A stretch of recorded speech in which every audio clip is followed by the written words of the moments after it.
And we are the Coalition. Never louder, never prouder.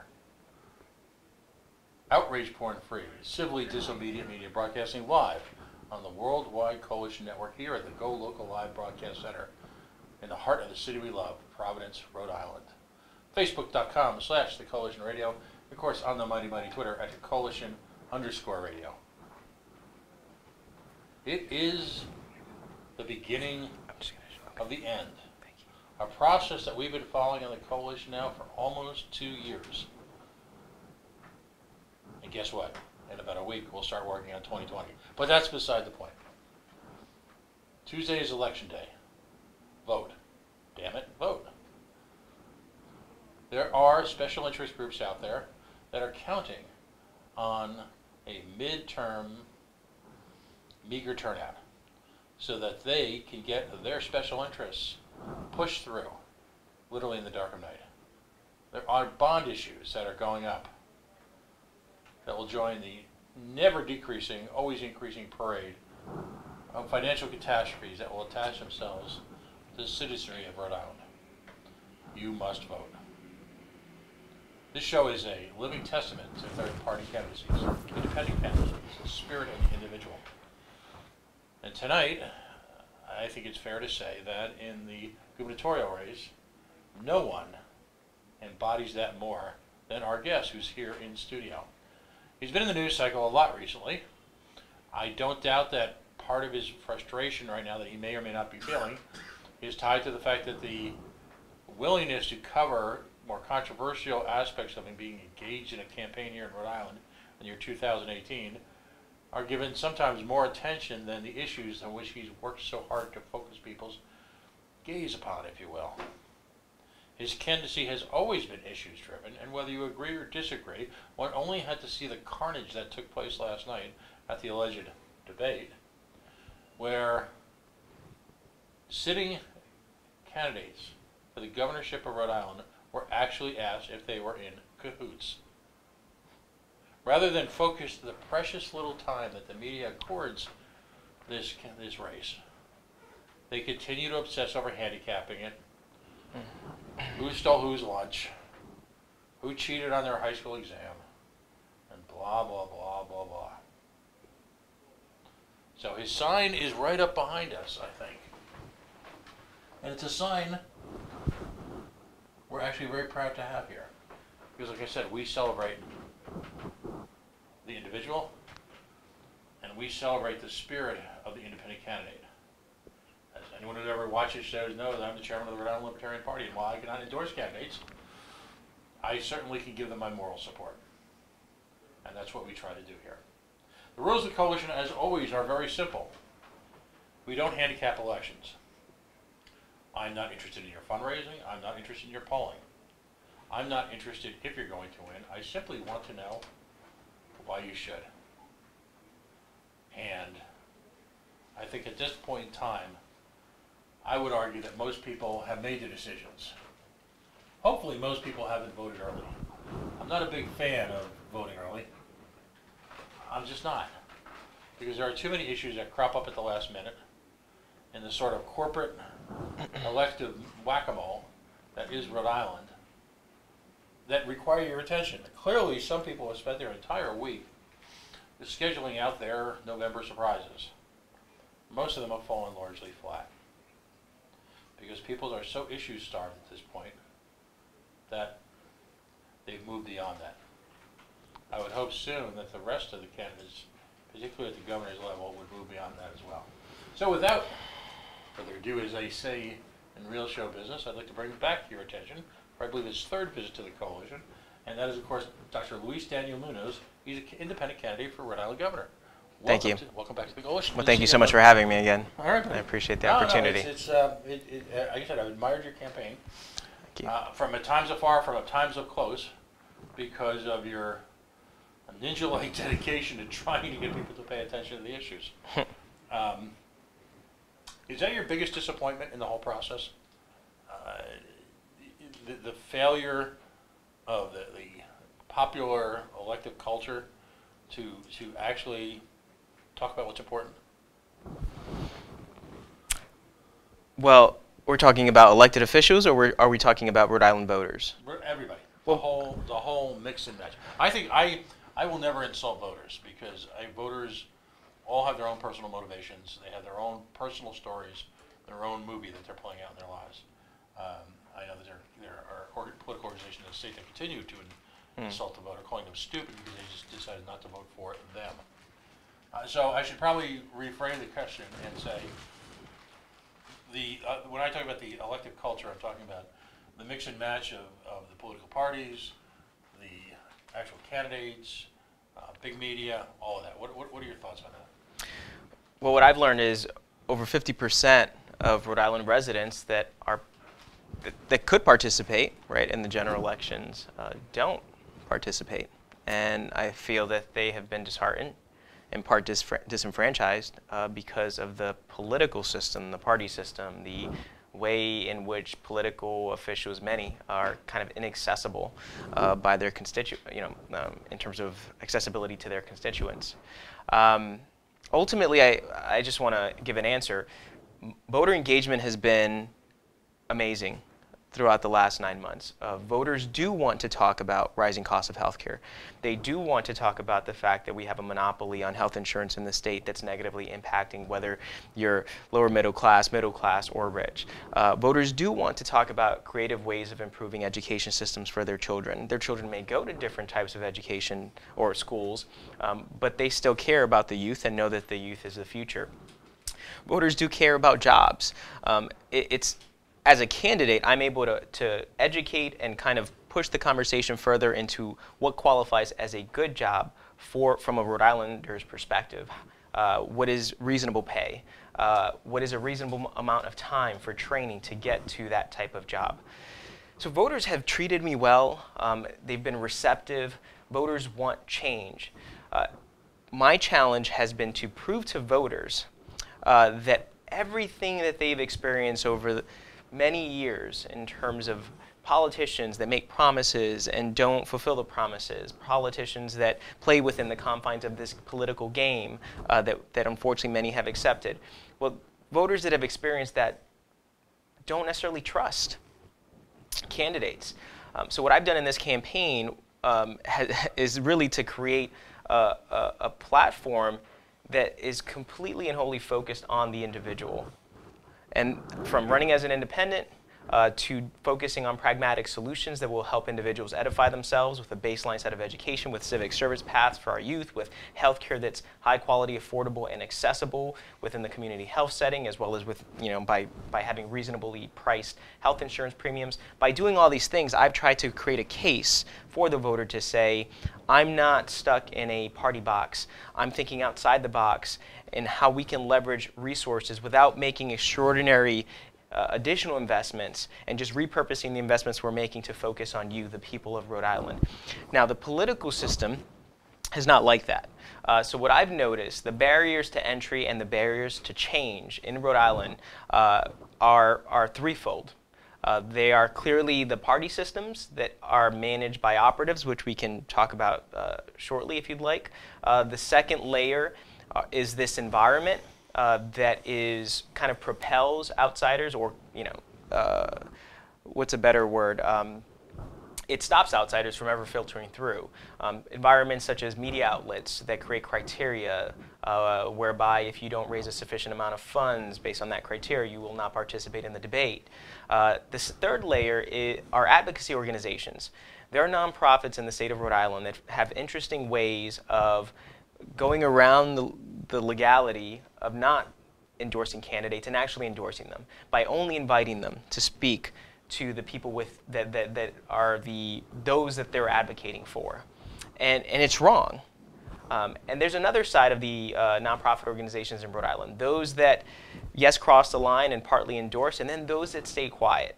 Those that talk about justice, those that talk about equity, of diversity, not only diversity in terms of certain demographics, but diversity of thought, new ideas. It's something we hear all the time. Partly these fights that organizations have against one another really add to some of the divisions that we're seeing, and yet when a candidate steps up to try to mend those divisions by focusing on a common struggle and solutions to get us past that struggle together through shared purpose, those organizations no longer want to speak. They remain silent. And that's the third layer. But I don't blame Rhode Island voters for that. I think it is time to change. I think if Rhode Island voters want to change how things are happening in Rhode Island, it requires electing leaders that are willing to speak to you about this political gaming, to confront outwardly the legislators that aren't working on your behalf, to force the operatives out of the state house by changing the format in which lobbyists engage state officials, to change campaign finance law or propose policy that would affect change in that area. And frankly, to go to these nonprofit organizations and to take a clear stance in saying you should not cross a line, whether it is to advocate to endorse me or any other candidate. It needs to stop. Leaders would do that, especially leaders that believe in democracy and justice, and I'm one of them. Unfortunately, I don't feel like there are many leaders that throughout this race, throughout this campaign, throughout the exclusion, throughout the aggressiveness, aggressive encounters with operatives, none of them have stepped forward. They've remained quiet, and that type of complicity or that silence, I believe, implies that there's some level of complicity. And that's my perspective. Do you think this runs across party lines, or are the operatives everywhere? I think the operatives work on both sides of the aisle. Mm-hmm. It really is about money. And money comes in two forms. And one, if you're on a campaign, you get paid as a consultant. That's the simple vehicle. The second is really placement into commission positions, on committees. By being in these commission positions and committees, you develop a certain level of clout, of reputation, and it makes it an easier transition to then become a lobbyist, for instance. And as a lobbyist, you can have a very lucrative career in Rhode Island by making $2,000 to $3,000 a month from one company for a few coffee meetings with a legislator or governor, and then at the same time have a few organizations paying you. And before you know it, you have a $300,000+ salary for just knowing people. And that is a challenge in Rhode Island because if you look at campaigns and how they're organized and managed, there's a lot of overlap in terms of lobbyists and operatives. Mm-hmm.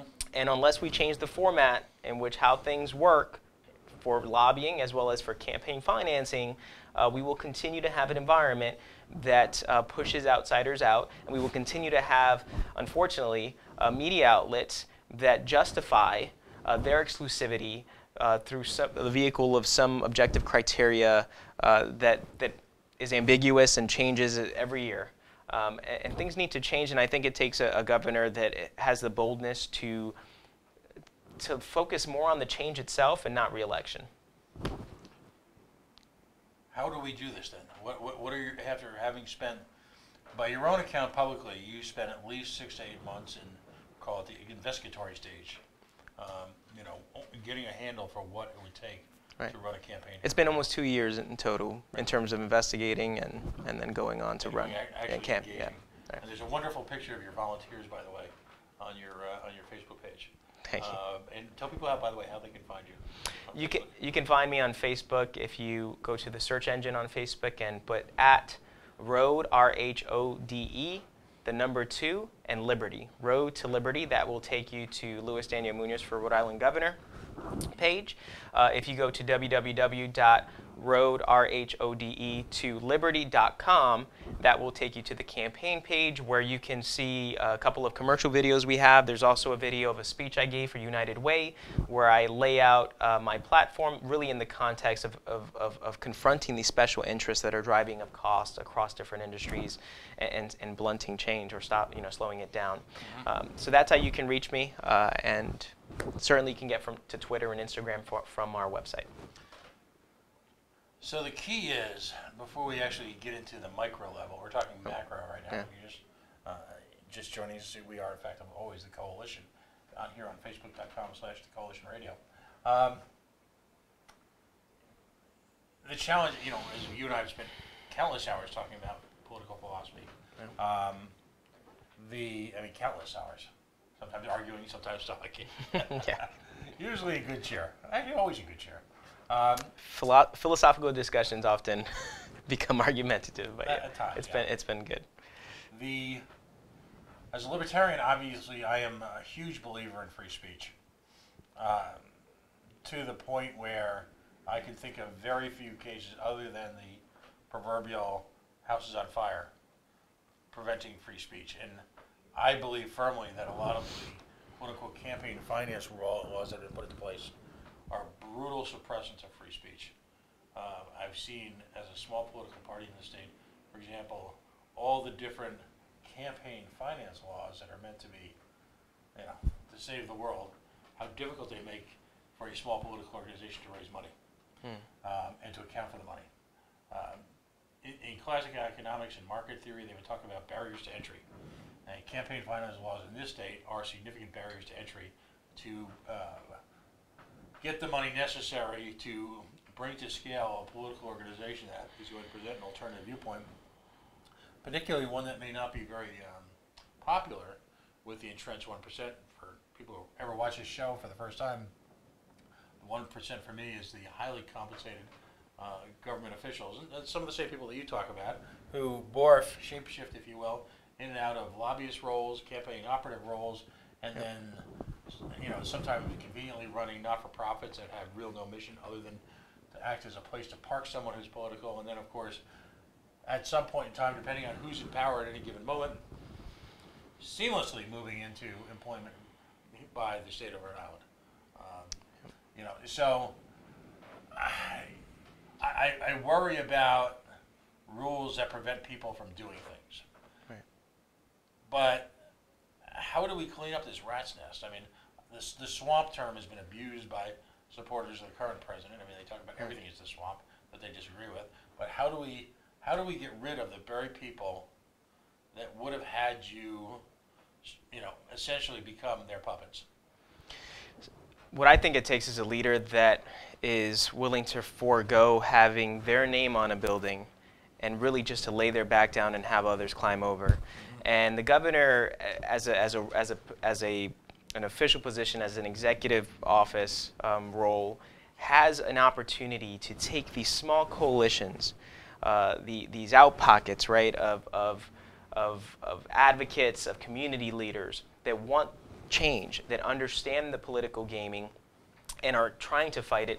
And the governor has an opportunity to bring those coalitions together and to really get this grassroots coalition, this united front, and elevate them. Right. And it's that empowerment, not just speaking, but I mean a real investment of time and outreach efforts to make this happen. And it's that type of unity and elevation from the ground up that I think we will begin to see more changes in the legislative body in terms of turnover. We will start to see more working family candidates, right? People that are experiencing the very raw challenges that Rhode Island has today in terms of accessibility to certain jobs that may be coming but aren't accessible, to taxation that's overburdensome, to healthcare costs that are overburdensome. That's the opportunity the governor has. And this governor certainly has not taken that path. And I don't really recall, at least in the last 10 years, and of a governor that has done that. Maybe you can historically recall one that has. I haven't. So you may have to give up re-election by pushing, pushing buttons. Wait a minute. Right. You mean actually sacrifice personal gain for doing the right thing?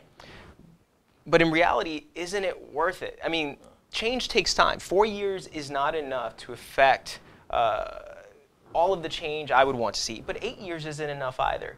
But if you're bold enough, can you do more in 4 years if you're actually building a coalition of people, of grassroots Rhode Islanders across the state that want change and they're just looking for that symbol of hope and a few, some resource, right, to just take the leap, right? Because courage can be contagious.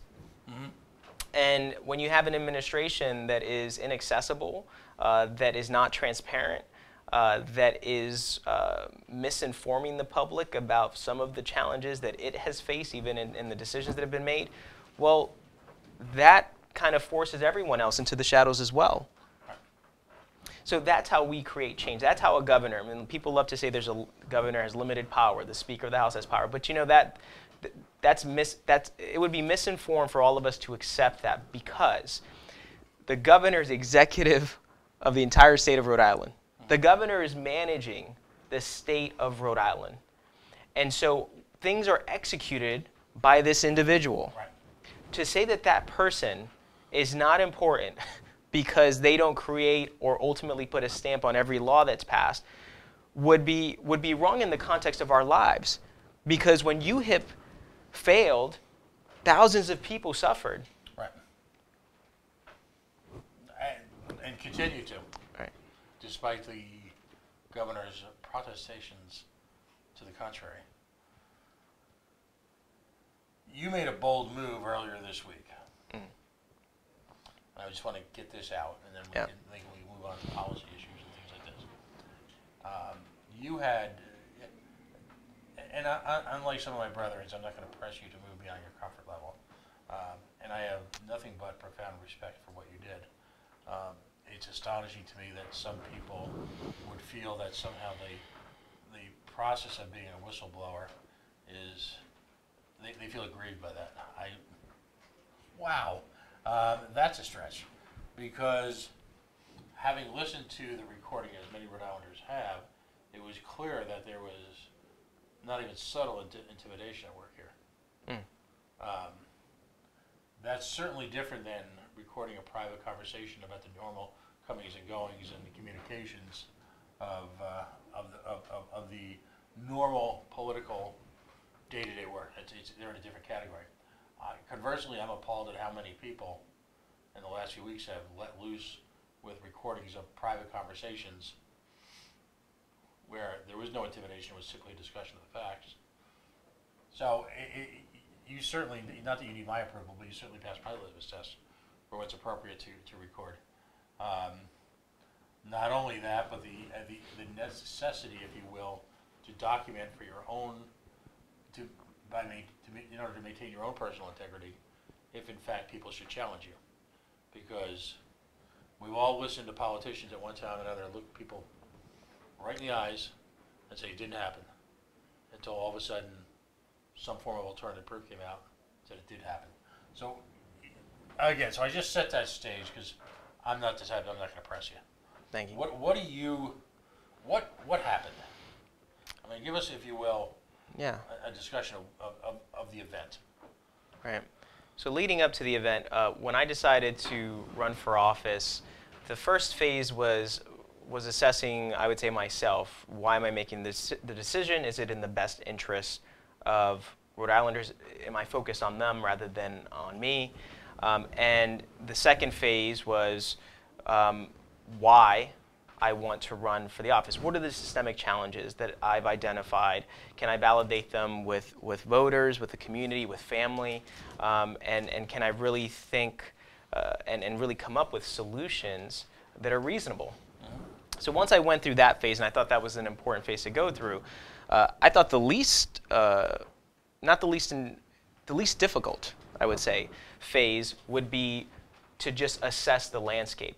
When you're going to build a building, you assess the land, right? To determine, what type of foundation you need to establish to build a certain size building. And so that was really my first step, assess the political landscape. How best to do that? Then to just reach out to what would be quasi-retired political figures, individuals that had lost races, right? The Robitailles of the world, and just have coffee with them. And just let me clear there, Mr. Robitaille was not involved in. No. Yeah, absolutely. So let me. I will tell us who some of the good guys are. Yeah. Right. You really reached out to a really fascinating cross section. Of Rhode Islanders. Yeah. And from our conversation, it appears that a number of people went out of their way to act as mentors, help you, provide feedback, and sometimes that may have been realistic. And challenged you, but at the same time, it bore no resemblance to what we've heard. It was just right. There's devil's advocate, and then there's attempts at intimidation. Right. So they're independent of ideological differences. My pursuit of knowledge was of really understanding how do you create an organization around a campaign? What is that process like? What is leadership like, right? What does it mean to serve people in Rhode Island? So all of the questions that everyone says you should know, I was asking.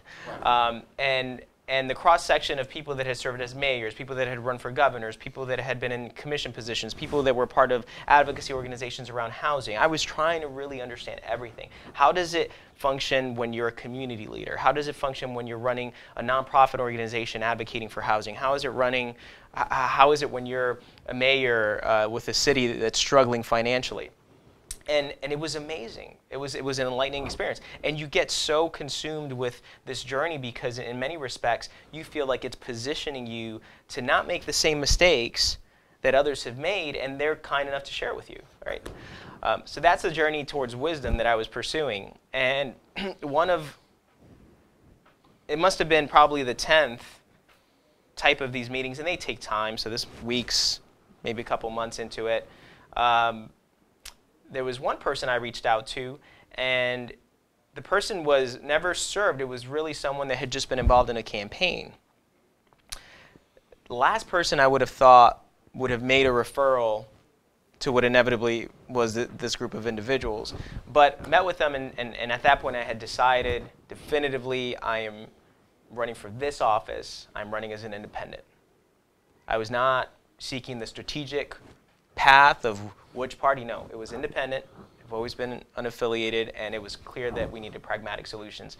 The individual gave me some feedback because they had worked on campaigns that were similar, and frankly, that's why I reached out. You know, having an independent campaign has its unique challenges, so I thought this person would know. And they referred me. They said, well, listen, I want you to speak with a retired person, or a person that's been retired from politics, business owner, older guy. That was the summary of this person's background. So in my mind, think about it, I had been meeting all of these individuals that were kind of retired, but at any given point they could jump back in. So those discussions were very high level, and I was learning. But this individual was telling me to meet with someone that was no longer involved in politics, probably on their way to never be involved again because of age. So I thought it was safe. I mean, the safest environment, I would think. Just a citizen talking about the old days of doing politics. And this person said, let's meet again for lunch. I met with that person, and he brought this other older gentleman in. And then we're around a lunch table, and they start to talk about how things work in Rhode Island. And sometimes what you can't, have you ever heard, there's a story of a turtle and a scorpion, right? Scorpion asks the turtle for a ride across the lake. Turtle hesitates, says, no, you'll sting me. A scorpion says, no, I won't, just give me a ride, it's pretty quick. And the turtle takes the scorpion on the back, and sure enough, halfway through, scorpion stings the turtle. Turtle says, I thought you weren't going to sting me, and the scorpion says, I'm a scorpion. All right? And so I guess when the discussion was happening, some of the things that were said in terms of outcomes of races and strategic manipulation, it was hard for me to distinguish whether it was first person or whether this was something that a spectator was observing over time. Does that make sense? Absolutely. In terms of, okay. So what that led me to do is to kind of get a little more cautious, because I didn't know if it was that person that had been making those decisions. But also, I was also interested in understanding whether the assumption that we all make about corruption was real. Because that was the first time that I felt that I was hearing any, like there was an intersection with, in terms of what this person was saying with all of these other individuals that I had met and their races and the outcomes of their races. And because of that, this person, they said, let's follow up one more time. And there was no threat. I mean, so it was caution, but it was still this desire to validate whether or not this was the real environment, or whether the wisdom of those that had run for office was the real environment. Because what you have to understand is sometimes political operatives, the way that they shape the political world and even perceive it is so different from what a candidate might. Especially a candidate that's unaware of what may be going on. And let me just jump in for a second. Apologies. I've got people texting me and Facebook messaging me with questions. So I apologize. I don't normally do this. Yeah. I've got a line of questions. Just pick up where you were. Yeah. Okay. So if you could just kind of pick up where you just been, I apologize. Yeah. So I guess so here we are, and at that point, it felt weird, and I still didn't know if these individuals were trying to educate, almost kind of be the person to help you stay away, like this is the bad side of politics, or whether they in fact were a part of that. And I will admit, we all make assumptions about corruption, but when you're actually navigating this landscape, you can't really define it. The other day there was someone on the radio saying that this is not an issue, right? So we understand that there are individuals that believe that this is the way the system should work. So the next meeting, I frankly expected it just to be the same. And at that point, what I was going to essentially express to them is definitively, I was running as an independent. There was not going to be a persuasion to run for anything else, and you get that a lot. That's the norm. I think people always persuade you to run for something else, and that's when a third character was introduced, and it was this third character that I did not know the extent of their background. I did not know what political positions they had held in the past, their financial and or work affiliations in the present. Right. And so really when I think back, I reached out to one person that had run in a race where there was an independent. And somehow I was led to one individual that ended up not being retired, which I found out in the last meeting. And then another individual walks in the room that was even more heavily involved in the state of Rhode Island. And I have to say, I learned this in retrospect, not in the meeting as much. Where was this, by the way? What type of, was this at a restaurant? Or No, this was kind of at like old manufacturing type building office. Okay. So everything about the experience, when the conversation got dark, led me to feel threatened. And I grew up in an urban environment. I mean, I'm more than willing to engage in a discussion. Yeah, I'm not. It's not fear. It was caution. And so my radar went up, and the language started to get strong, and that was an indicator for me. Right. So press the button. The whole environment, I would say, from walking in, from a car being behind you, I mean, right. Just everything. So I just got to put this into context. It wasn't one thing. Everyone always looks for one thing. Right. It was a culmination of factors. And then I really mostly stayed quiet. I probably said 3 things throughout the course of the discussion, pushing back, but in a respectful way, because you're in someone else's house, and I mean someone else's house. Right. And it wasn't a house, but I'm saying that figuratively. And you hear it in the audio.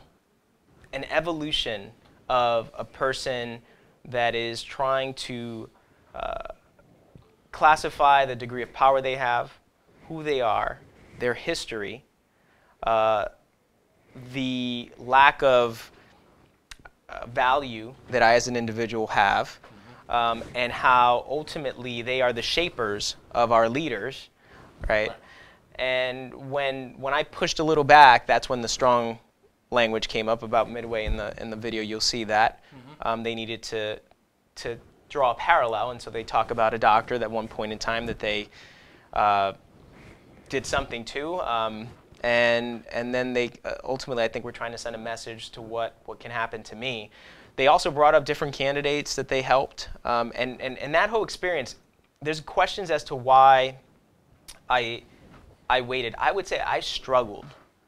I struggled for more than a year with this, and the reason I struggled is I am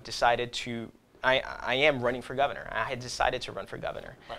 And I did not want my understanding of the degree of corruption to overwhelm the pragmatic solutions that I already had learned we need in the state of Rhode Island.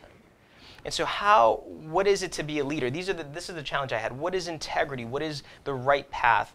How do we edify Rhode Islanders with an understanding of what the systemic challenges are and what the solutions can be? How do I make that my candidacy, still knowing that I'm stepping into this role with not only a willingness but an understanding of how to confront corruption and where exactly it's festered over time? And that's been my struggle. Now, there are family struggles. I do take every threat seriously. I won't say that there has not been an element of that everyone should consider in terms of the retaliation that can happen. But my wife and I made this decision at the end of the day together. And what we feel, we waited to last minute, not because it was strategic for the campaign. Because frankly, I don't think that this is going to make a difference at this point in the campaign. It is because every measure that we could have reasonably taken to get on a debate stage, to project a message, to not smear people, to not be negative but to empower, to speak to every law enforcement agency that was necessary to ensure that there was an understanding of what had transpired. Every measure we took right up to the day that it was launched, I would say every measure that we took to do the right thing right up to the day that it was launched was taken. And so the last step of actually sharing this with Rhode Islanders was a means for me as a leader to not be a hypocrite, to not say or complain about the complicity of organizations that are remaining silent, that are not advocating, those that are choosing to look away and or to play the game. Whatever the retaliation may be, the last thing I was going to do is to have this moment where you're on a hill and people are listening and not share the truth and not be transparent about how the political gaming works in Rhode Island. And this is exactly why we have those systemic challenges that we're facing today. At any point, will you name names? What I would say is if there are questions about names, then everyone should probably pick up the phone and call Alan Fung's spokesperson. So he was intimately involved in... I would say he was certainly a part of the initial phase of that referral system. Was he a facilitator or was he an active participant? I don't actually think, there was never any disrespectful words that ever came from him. But in terms of connecting dots here and seeing how these networks of friendships, you may have more boorish ones versus nicer ones, right, but they're all connected. And this is why I continue to say there are insider candidates across the party systems, whether it's Republican, whether it's Democrat, or whether it's an independent that's actually a Republican running as an independent for political strategy. Insiders will not make the necessary changes that we need in Rhode Island. They won't. And for anyone who believes that playing the game is necessary, what I would say is, where has it gotten us? The other folks involved, particularly the individual who was far more, I'll use the coalition air quotes here, aggressive. Most Rhode Islanders that I know that have listened to them discuss, the congressman, believe it to be Patrick Kennedy and Dr. Kevin Vigilante. Was there at any one time when they actually used names, or did they just hurl a bunch of generalities and insults? They did use names. So what I did is I gave a copy of the audio to the people far above me, right? So that's on record. There's a notarized letter. There's all this evidence to ensure that if there's ever any question, there was a timestamp on it. But the reason I left names out, and I can answer the question, but I'm saying the reason. The reason is I think it's important to understand that these individuals are a reflection of many more like them. Right.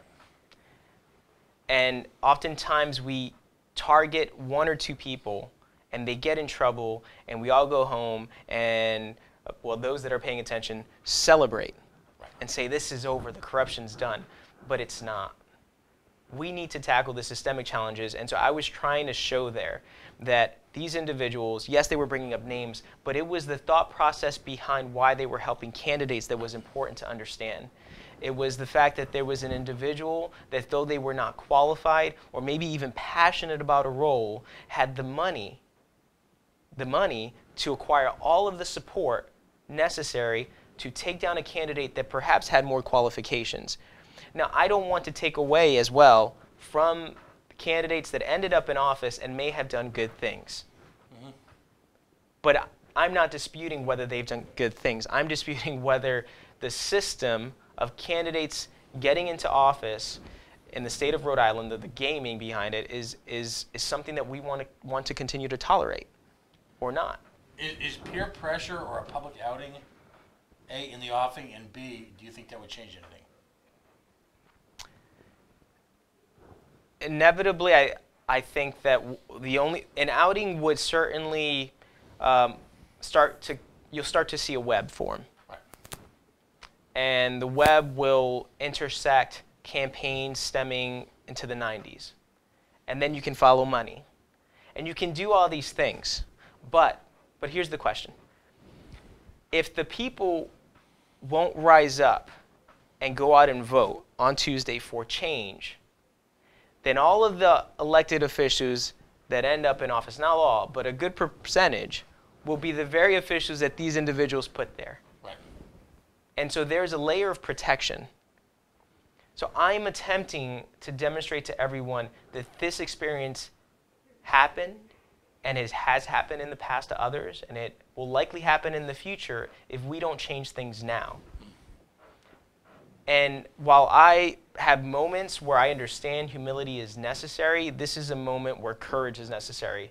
Not only the courage for someone to step forward and run for office, which I think there are several of us out there in the state that have had these experiences, but also the courage of voters to vote for the candidate that can affect change. And ask the question, what is the change? And aside from the pragmatic solutions, campaign finance law is a change. Changing the format in which lobbyists engage the State House, having them write a 10-page report that everybody can submit, and providing equal time to reading the report rather than a coffee meeting or a dinner meeting, that changes the game significantly.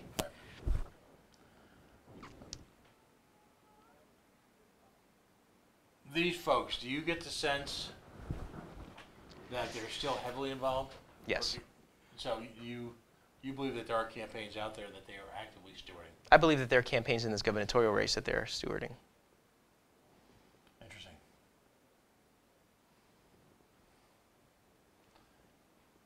We currently have another subset of scandals going on where it has to do with sexual harassment. And the challenge in that is it very often descends into he said, she said, or some flavor or variation of that. And there are those that believe that people who claim that they've been violated, and my personal belief, by the way, is that whether it be a woman or a man, that they ultimately control the right to full exposure. That's my personal opinion. But there are people who feel very strongly that if in fact a clear presentation isn't made of all the facts, that the quote-unquote good people left behind will be unfairly tarnished. It was shocking that in some cases some of the legislators who had been so aggressively involved in Me Too weren't at first blush always supportive of other people. And given the stonewalling that's going on with this, at some level, with this sexual harassment issue, and again, it's the ultimate he said, she said. I can't even begin to know, to tell the truth, although I will, fairly or unfairly, always purposely side with the women involved. But there are people there that feel that if the victim or near victim does not come out and disclose it, that somehow invalidates their right to have a conversation about it. What do you think? When I say disclose, I mean name names, timelines, right, things like that. Right. So I think that it is necessary. Let me take that word back, necessary. I think it is important, in my opinion, to provide all the information, evidence you can to law enforcement agencies, to any ombudsman or kind of process or individual that's placed to collect a complaint. I think that's a first step. Right. The second piece of this, I would not put my experience in the same light as an experience of sexual harassment. I would say that I believe that that's more severe. I don't know if people would agree with me, but the reason I'm saying that is I think it actually takes far more courage for a person who has experienced sexual harassment to come out publicly. And even though I struggled with this, I would never say that what I experienced in terms of that strong language is anything like that. And so I don't believe that you should force a victim of sexual harassment to have to disclose everything to the public, and to say that if they don't, they're completely discredited. But I also think that if you are saying it was this person publicly, Right. then I think that person, in terms of due process, should have reasonable amount of space to just say, hey, like, well, you know,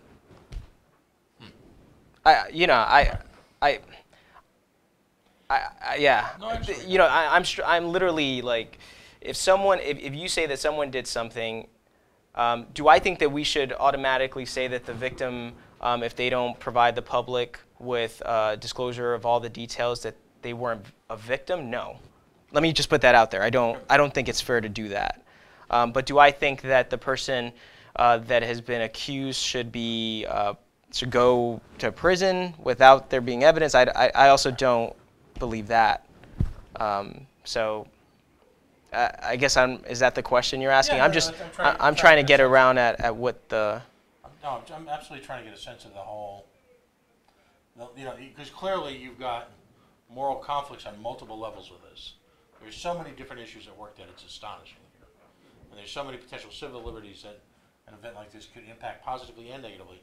It's astonishing, and that's why I think people are so taken aback. And I think a lot of people are trying to figure out, you know, in the midst of a crowded news cycle, exactly what this all means. Because for a lot of people, this just brings to light their biggest fear. You know, personifies it. And well, it was said in the video, the dissemination of lies, innuendos, and is that what you're getting at? That there could be that? I mean, with the sexual harassment allegation, I don't want to cross a line here. I don't have any information about that. That is no information at all. But if we're saying that there's a concern by people in a political landscape where, for political gain, people are willing to lie about you, and that was really like something that was said in the video, so I'm putting that into context of my experience, then yeah, I think it's a real concern you should have in Rhode Island. But again, I think it's very important that when sexual harassment, when someone says that they're a victim of it,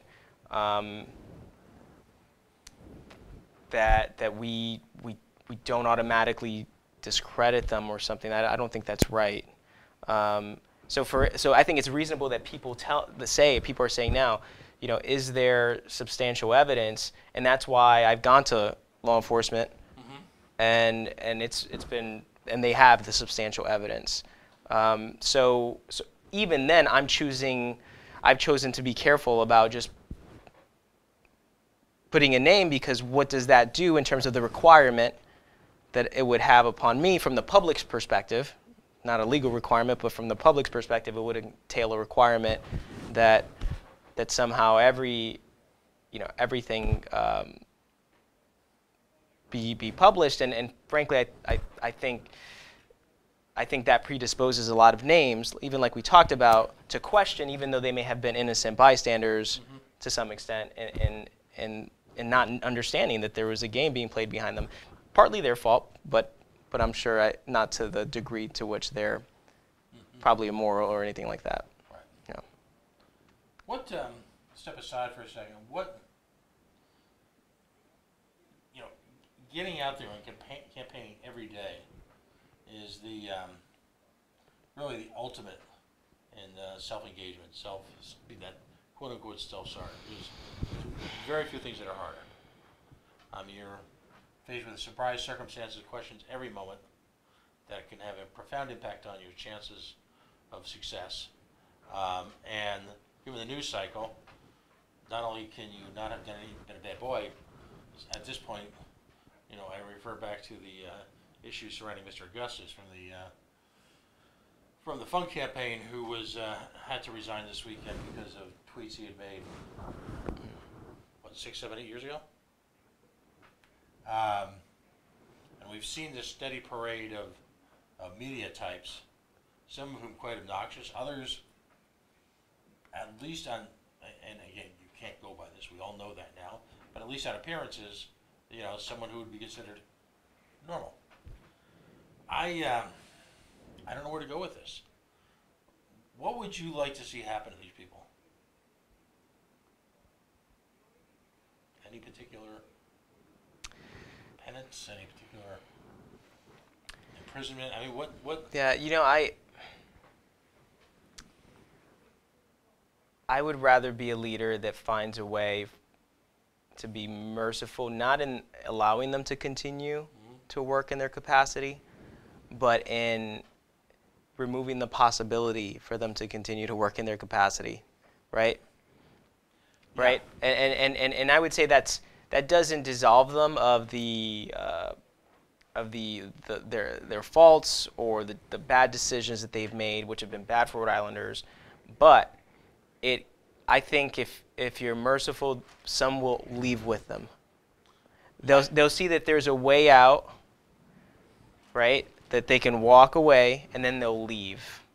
Versus as people get and the threshold for criminality at the federal level is different. So public corruption, it takes a lot to prove anyway. But I think when you do see someone fall for public corruption, it's taken so much from the investigatory side, and what it's done is pushed people even further into the shadows. I mean, they create even more complex systems to hide what they're doing. So was my visceral reaction that I wanted justice when it happened? Yes, that was my visceral human reaction.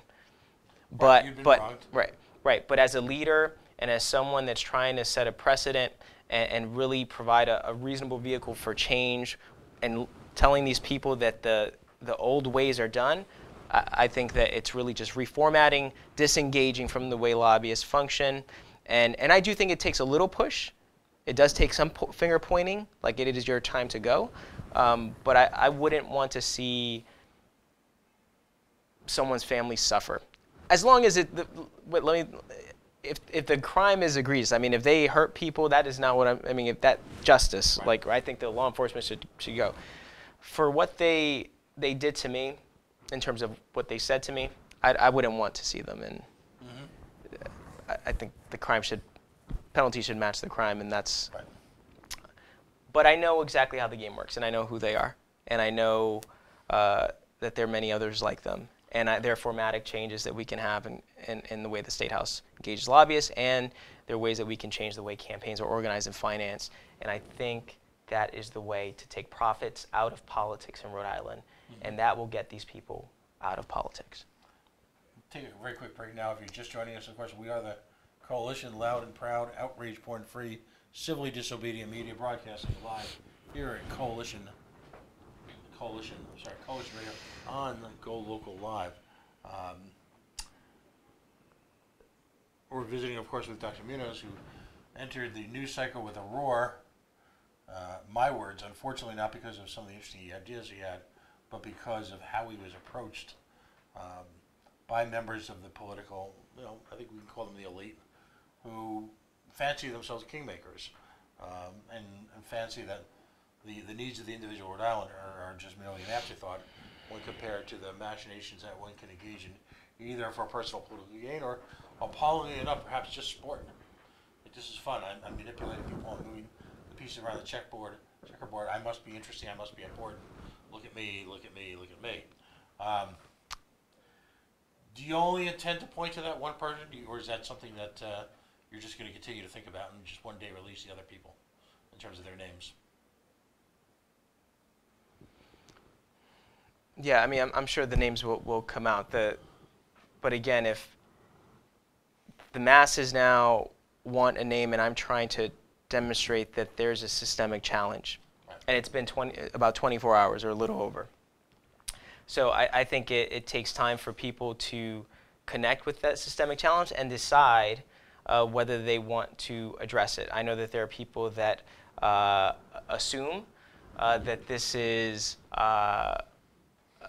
for attention, but frankly, I would say attention is not necessarily, even with this that I've been given, this is really to just empower people with knowledge. I appreciate the time on this show. I appreciate the time on Tara Granahan's show. I care about changing the systemic challenges that we're seeing. And I'm going to wake up the day after the election knowing that I did the right thing. Right, and I've watched, as I said, up close and from afar. Clearly, you're someone who's gone sports center, as we like to call it. You laid everything on the table. For someone just starting up, I don't even want to apply that caveat. You've worked very hard to get into the conversation, and yet, despite one of the independents being involved today, that was as much as a reflection of what they once were, as opposed to they might be now. Let's go off to the side a little bit for a few minutes and talk about the run-up to the general election. Now, was there ever any representations made to you in the run-up to the primary that participation going forward, whether it be presence on TV debates and the like, whether it be, I don't know, any one of the other accoutrements of running a campaign, was there ever any conversation with anybody at any time that you might be limited in engaging in those based on rather capricious, artificial stock?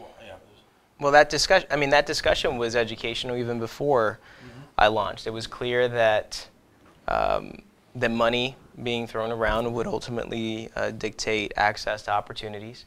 And so anyone that assumes that by running as an independent with pragmatic solutions is a failing campaign, what I would say, what is a successful campaign then? Because we've certainly had candidates that run with no ideas except just with money. And if you accept that premise, if you accept that model, then frankly you accept everything else, unfortunately. Leading up, so I went into the race understanding that. I understood that if I don't play game, that there wouldn't be fundraising dinners where $25,000 would be raised overnight. Right? I understood that. People just walk in to these major party events, hand them a check, and don't even stay for dinner. Right. But nevertheless, I've been running because I know that over 50% of potential Rhode Island voters do not participate in the general election. And so if we continue to work with an understanding that less than 40% of Rhode Island voters should and will elect our next governor, then I think we're going to continue to fall within this political game, right? This arena that's set up. And so it's about empowering other people to know, those that have been disconnected, disenfranchised, not wanting to engage the political process, that they now have a candidate to engage. Now, there have been interesting things happen. So for instance, I announced as an independent in January. Joe Trillo had announced, but he didn't flip to be an independent until around the same time, I think, in the beginning of the year, right? Right. Now, he has experience, I get it, and he was already getting coverage, and he has money. But Matt Brown, when he announced as an independent, the same exact day, Ted Nisi from 12 goes to his living room and gives him an exclusive, opening interview to the world. Right. So there are decisions that were made for newscast over the course earlier in the campaign that helped me understand that they had already decided to exclude me. That really, unless I came out with $1 million in the account, that I was not going to be provided with access. Now, I could have been disheartened and stopped, but I didn't. We had a discussion prior to the signature collection, and you gave me your real perspective on you may not get the signatures. And it was difficult, but a few volunteers and I were able to collect over 1,700 signatures. And 1397, 1397 were certified, and here we are. We're in the race, and then I see that primary debates are happening, and I pay attention. Right. You got to be like this. Right. Hey, where do I sign up? Right. And I look at Spencer Dickinson. I look at candidates that have not canvassed, that find themselves in these debates. Right. Why? Because they're part of the old boys club, right? And it's evident because Spencer Dickinson leaves the race and somehow goes from Democrat to endorsing Joe Trillo, because it doesn't matter what the ideological differences are. It doesn't matter what the pragmatic solutions are for the insiders. It really just is about the relationship, preserving it, and having a seat at the table. Right. I've known for a long time that I would not be provided with a seat in a debate or a booth, a podium. But I fought on. And why?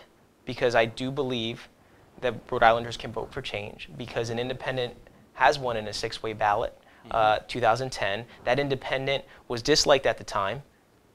Chafee was disliked at the time because he had just turned, and he still beat a well-liked Democrat by the name of Frank Caprio. All of these things have happened, and if nothing else, beyond all of those rationalizations, which I understand are rationalizations, I still realize that the only way to show truth is to push.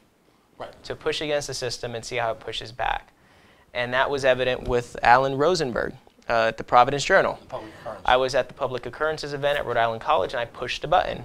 I said, how does exclusion of candidates from public debates lead to hyperpolarization here in Rhode Island? And he did not like that. And he gave me some words, which inevitably ended with, why allow a candidate that we don't think will win to contribute to the marketplace of ideas? Right. There you go. Right. That somehow, if there's no preordained success, if an appointment, you have not been elevated as a saint, that somehow, your opinion doesn't count, your ideas don't count. Right. And understanding that in the context of the political game as it's played in Rhode Island, that a Mr. Dan York can have some negative comments to say about my candidacy and the organization around the campaign. Within the confines of this game, I guess it's reasonable for them to have that perspective. But where I disagree is that if we want change, we cannot assume that we should play in the confines of that political gaming. But the only way that the public understands the game is for individuals like myself and like you to push. Push hard. And push hard. And there will be retaliation and there will be consequences. But what kind of leader would I be if I weren't willing to suffer them? Right. I mean, it's almost Pollyannish these days to believe that you're going to lead a political movement, be involved in a political movement for 2, 4, 6 years, and somehow emerge unscathed by any of the concerns that one has in a normal environment. Never mind something as hyper-aggressive as politics. I want to get into the campaign, but in the last couple of minutes of this segment, where do you go from here with this? With everything, or with the campaign, just, or your approach, the direction of your life. I mean, barring, well, if you do not win, there's the normal decompression process. Knowing what you know about politics, and let's just take it one step further. You win. Knowing what you now know about the political process, how filthy it is, and how stilted it is, and how many barriers to entry are presented to the people who are trying to fully get into it. Could you bring yourself to do it again? The realist in me feels, I guess, 2 ways. One, I don't want this to become a matter of ego and retaliation in terms of my approach. I don't want it to be reactionary to run. And I took a long time to think about running. I don't see a path necessarily to jumping to the conclusion that I should run again. And I would add some details to that in saying problems change. Things change, right? We have problems today that, with my experience, with healthcare experience and technology experience, that I can contribute to helping find solutions, to creating the solutions, to pushing the solutions forward. Right. The challenges in 4 years may be different. And I also want to respect that I think that leaders at times have certain skill sets that are conducive to solving the problems of a certain time. I do not believe that any of the other candidates in this race have the skills, insights, or vision to address the challenges that we're facing today. That's why I'm running today. Now the other side, so that's that side of it, the personal, the reflective side, the leader in me that wants to make sure I can actually contribute to solutions. The other side is Rhode Island politics. Right. The retaliation here is that the element of surprise, however much people may not consider that, I think was actually positive for this campaign.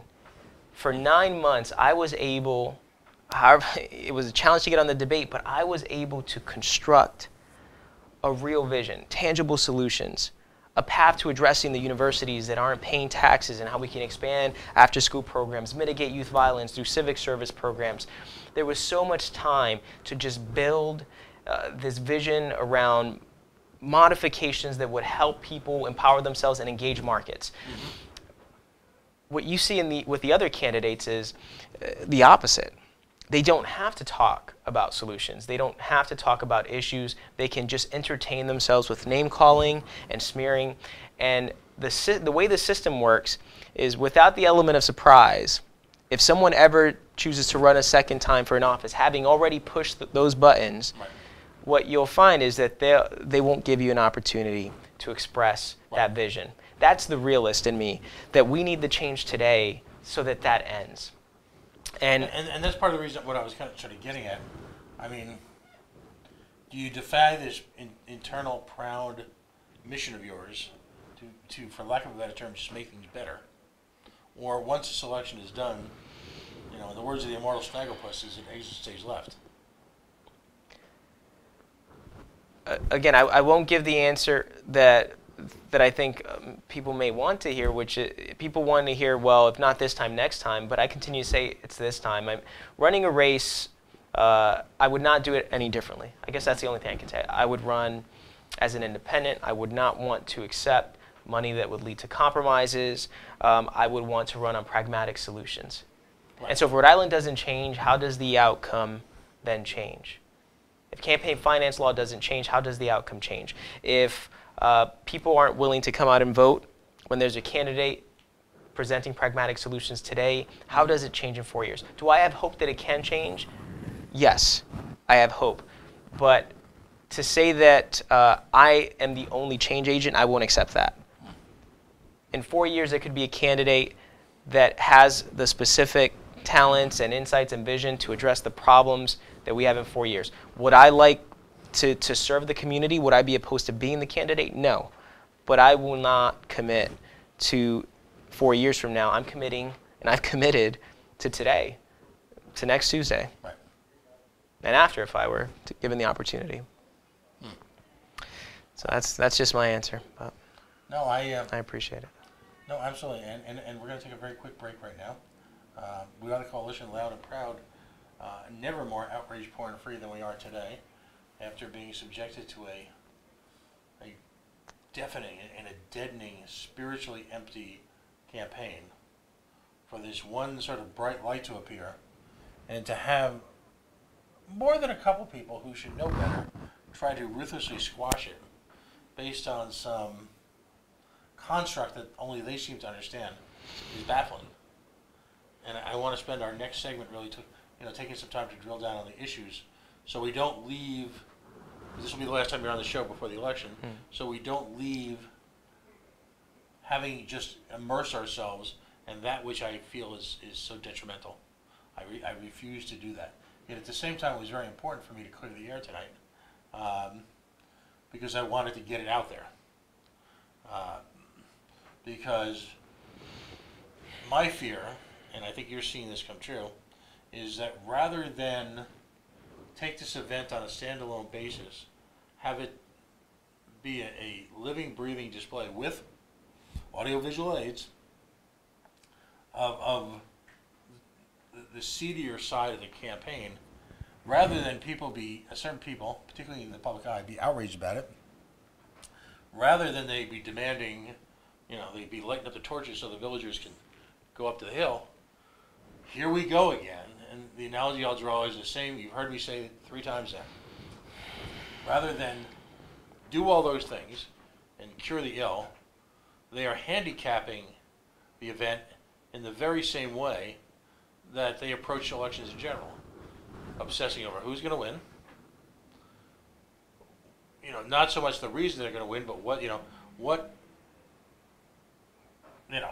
event will occur that'll push them over to victory, what their fundraising is, all the usual stuff that is so painful to watch suck up all the oxygen in the room on issues like this. Here we go again. People are obsessing with who it is. I'm not saying I'm not curious, and it's not normal to be curious, but aren't the speeches enough? Aren't the displays of intemperance, rudeness, the narcissism, the raw narcissism that's at work in this by people who and I'm not sure what's worth, were presumed to engage in all this electioneering, or B, actually having done it. And being overtly proud and saying, look, I did this, I did this, I did this. When in fact they're screwing with, the process that brings us potentially great elected officials. They're hurting all of us. Every day. For personal gain. So, your position is then, if I can summarize, and then I want you to rip apart my summary, Counselor. You have no immediate post-election, if in fact you should not win. You have no immediate political agenda. You're probably going to go back to some type of private sector entrepreneurial effort, based on our conversations. I think I'll have a little bit of just to contribute. Understanding the challenges, I would not venture away from supporting the individuals, community leaders that are out there in the fight. So I will not disconnect in the hypothetical. That's good, because that'd be right. Yeah, I will not disconnect. But the question that you posed was about immediately pursuing elected office again, running again, and that was my answer was really based on that hypothetical. Right. But not that I would disconnect. How can you look away from the truth once you've seen it? It's I'm sitting here just internalizing all this, and it's if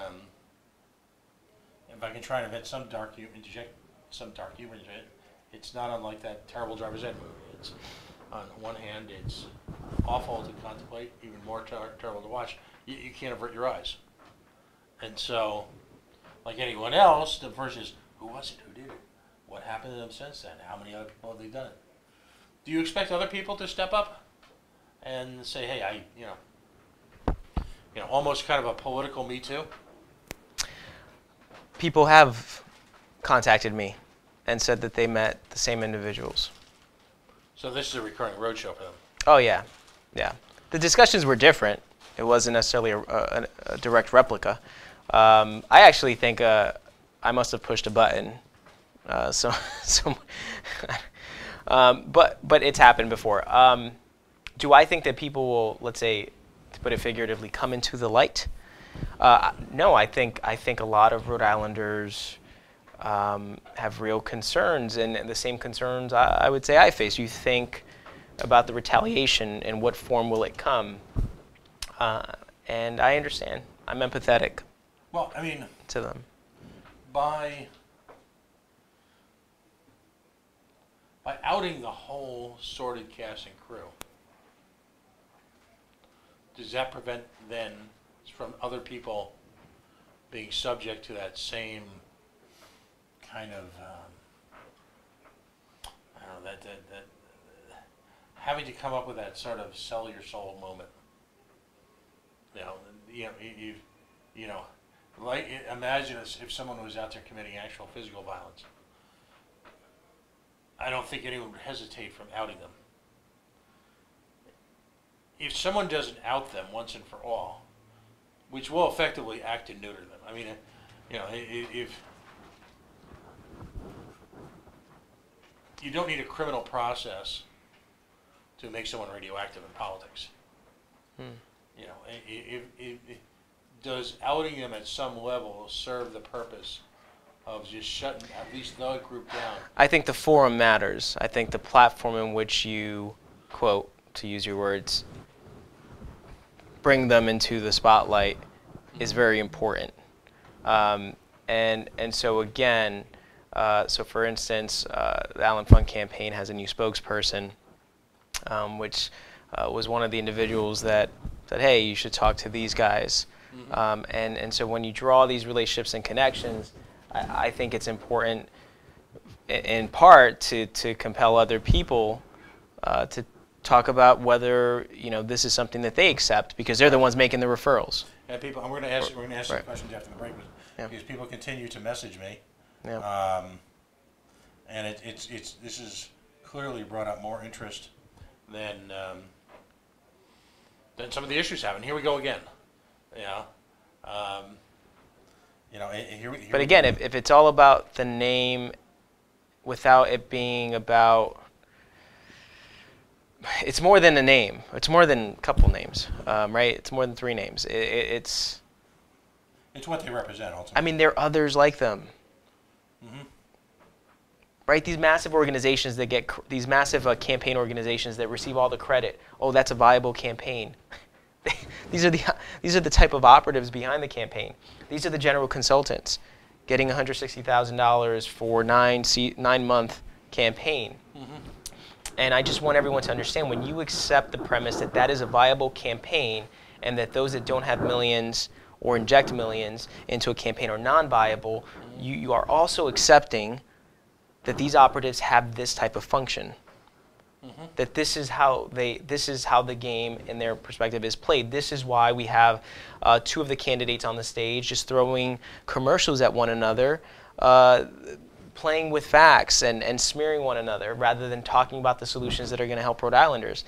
And I want that to sink in. And I know people are rushed for names, but let that sink in for a moment. It's almost wrong. For the love of God, don't let the outrage porn continue. Let's stop it now, and allow at least a period of time. For the next 10 minutes, can we all agree about issues? And I'm possibly guilty of that tonight myself, because we focused for the last hour and 15 minutes on exactly what's happened here. I'm gonna have to give that some thought. Does the state need what was it, Jack Nicholson's quote? This town needs an enema, or something to that effect. Does the political process in Rhode Island need some type of figurative, at least, enema to just clear it once and for all? And what cathartic event will have to take place for that to occur, in your mind? What to occur? To just,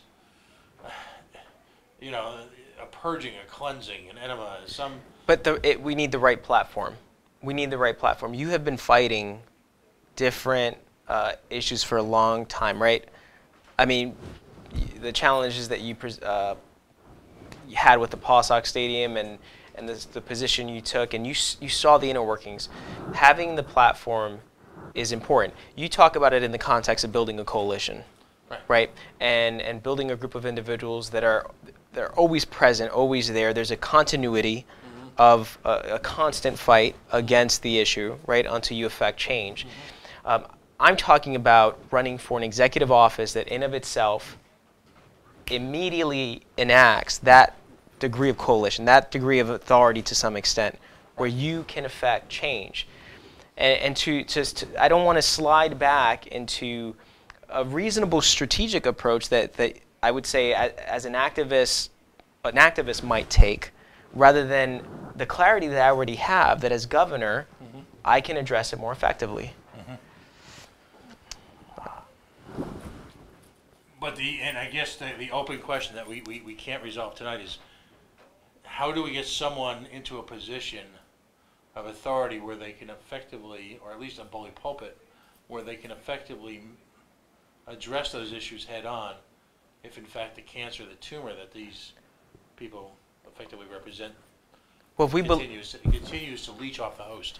Well, if we believe in the power of the vote, I mean, there's certainly a lot of voters out there that are passionately engaged with different campaigns for different reasons. The question is, can you engage for this? Do we really want the systemic change? Because if we do, that's what needs to happen over the next 4 or 5 days. Right. That's a statement people can make. So what I'm going to do is I'm going to do something similar to what we did a few weeks ago, which I think at least started the ball rolling, if you will, in a logistical sense, not the moral sense, because that's always been all about you. Take 5 or 10 minutes, and feel free to get into use the video this weekend, to step aside from all this madness and give Rhode Islanders, in a sense, at least from this platform, your final elevator pitch. Okay. And just, give that stump speech one more time here on the coalition, for old time's sake, and let's hope that events Tuesday, that this awakening takes place. All right? I'm going to give you a few minutes alone, and people are watching, and all right. Feel free to use it. And again, I'll be back in just a couple minutes. All right. Thank you. It's like any moment in history, this is a moment in time. And for a lot of people I know, it's been a battle of, in your case, couple years. In some cases now it's been 4 or 5 years of their lives trying to create a vehicle for which they can affect their particular vision of this change. The one common denominator is that change has to happen. That the current ship of state is, sparing the Trillo analogies, is hitting the rocks. If you were to listen to great candidates like Michael Riley on a financial perspective, we're there, we're a zombie state. If you watch the events of the last couple of days play out in the debates, we're there spiritually. As we watch candidates for the highest office in the state essentially call each other duty heads. And we've never been more divided on whether A, the necessity to address issues, and B, whether we're actually going to address them. We've never been more divided, further away from that goal, despite years of effort by a couple people in this room, and certainly dozens and dozens of others who've worked even harder. So, give it a shot. All right, but I'll be back in a couple minutes. Thanks. Okay, so my elevator pitch. Just to introduce myself for any of the viewers that don't know my candidacy, at least not in depth. I grew up in Central Falls, Rhode Island. Went on and graduated from Central Falls High School in 2003. During my childhood, my mother was a single mother. I have 4 siblings, so there were 5 of us. And my father had his own unique struggles. And it was those experiences and those struggles, along with struggles I saw in the community, that really directed me, I would say, to profound questions. And those questions led me to Rhode Island College with the help of some mentors. And at Rhode Island College, I studied philosophy. And after a couple of years, decided that the time for questions and those profound, that I had ultimately received the answers I was looking for in terms of questions, and wanted to create a practical skill. And I wanted that skill to address human suffering because people suffer. It's inevitable. Medicine was the path I took. I went to Italy for some time and then came back and did all my pre-med requirements at Rhode Island College, ended up doing research in cancer, and then went on to the University of Connecticut School of Medicine. During my time in medical school, I conducted health policy development. I learned about the legislative process through kind of in a parallel kind of way, because we had a parliamentary process in how we developed the health policy. I understood that process takes a really long time. And while intellectually I could do the work, my passion wasn't there. And that, along with understanding that resources were not getting to the people on many occasions in terms of community health, and that there was a whole business to the healthcare industry, that reality of policy taking very long and practice being ultimately driven by business metrics led me to want to go into industry. I believe that if business was inevitably driving innovation and change, then perhaps by becoming a business owner and developing a technology, I could find a kind of expedited path to effecting that change. I went on to create a small medical device company, was successful in creating the technology, learned a lot, and ended up going into consulting, where I would consult hospital systems around telemedicine and other technologies. All of that to say that I've gained a lot of experience and perspective about the challenges, but the reality is that government and policy affect change. Policy, on one hand, takes time to develop, but it does have an impact on change. Government, in terms of the executive branch, finds innovative ways and initiatives to execute change faster, to set an ideal or model by which industries can try to shape themselves. And it was that realization that led me to want to run for governor. And as I mentioned earlier in the interview, I spent the first 3 months of that year-long process of making a determination, assessing my own the reasons behind my decision and ensuring that they were focused on improving the lives of Rhode Islanders and not improving a career path or being beneficial to only myself, but rather to benefit Rhode Islanders. I spent the second 3 months or segment of that year again learning the political landscape, and in that learning process really encountered what I feel are the systemic challenges and corruption that exist within our political system. And that led me to pause for some time. I thought about whether to engage this battle, whether to engage a process, whether to push the buttons. And my family and I, my wife and I, decided that it was the right thing to do by Rhode Islanders. And so I announced as an independent in January 15th of 2018, knowing exactly what might transpire and understanding the limitations that I would have as an independent running for governor in the state of Rhode Island. But running for governor as an independent in the state of Rhode Island was the best vehicle that I could have in a system plagued with corruption to really present a pragmatic path, pragmatic solutions, a vision that would lead to a system that benefits Rhode Islanders, that would alleviate taxation around tangible property tax, which our very small businesses struggle under, that would completely dissolve the car tax, which disproportionately affects people that live in the urban core, that disproportionately affects single mothers, that we could address housing in a way that's out of the box and stop focusing on giving all of these tax breaks to luxury housing that are inaccessible by most Rhode Islanders, especially in a time where the cost of living has increased. That we would stand by communities like Burrville, or segments of a community like South Providence, when large corporate industries are coming in and pushing their own environmental agenda when it's putting at risk what the community wants for their environment, whether it's conservation in Burrville or whether we're talking about reducing asthma rates and or reducing the likelihood that asthma rates increase by stopping a liquefied natural gas project the National Grid's proposing. This is why I'm running for governor as an independent. We have youth crime on the rise in our urban core, and my question is, why aren't we leveraging after-school programs and civic service paths to mitigate the rise in youth violence and also to empower that youth with vocational skills so that they can engage the markets? We have universities in the state of Rhode Island that do not pay taxes, and yet we do not have an administration that has been willing to compel and or invite them to expand their after-school programs, to serve the public high school students that are looking for opportunity, that we can empower to be more civically engaged and more engaged in the markets.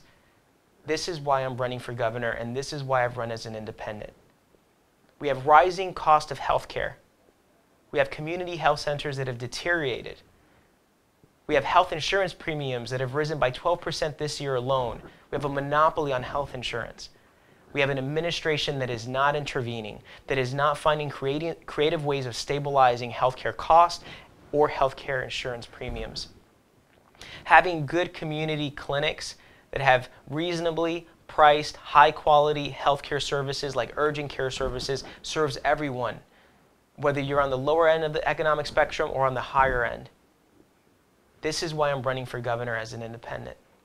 I don't regret any decision I've made in this campaign because this is the best way that I could stand by the people of Rhode Island, where I could place the people above political parties. I understand that it is not the norm. I understand that the system has led you to believe that an individual, a candidate such as that I don't have a shot, that I don't have a chance. But your vote counts. You have the power to change the game, and it starts with your vote this upcoming Tuesday. If nothing else, what I hope that you all understand is that my heart is in this for the people, that I believe that the people do have power, and that I have hope that we can actually make the changes that we all talk about. Thank you so much for considering my candidacy. You can find me at www.roadtoliberty.com. I will be the 5th name on the November 6th ballot. And everything that I've talked about today is really an experience and a set of experiences that I've had because I've been fighting to make Rhode Island better for more than a year. And I will continue to fight as your governor if given the opportunity to make it better.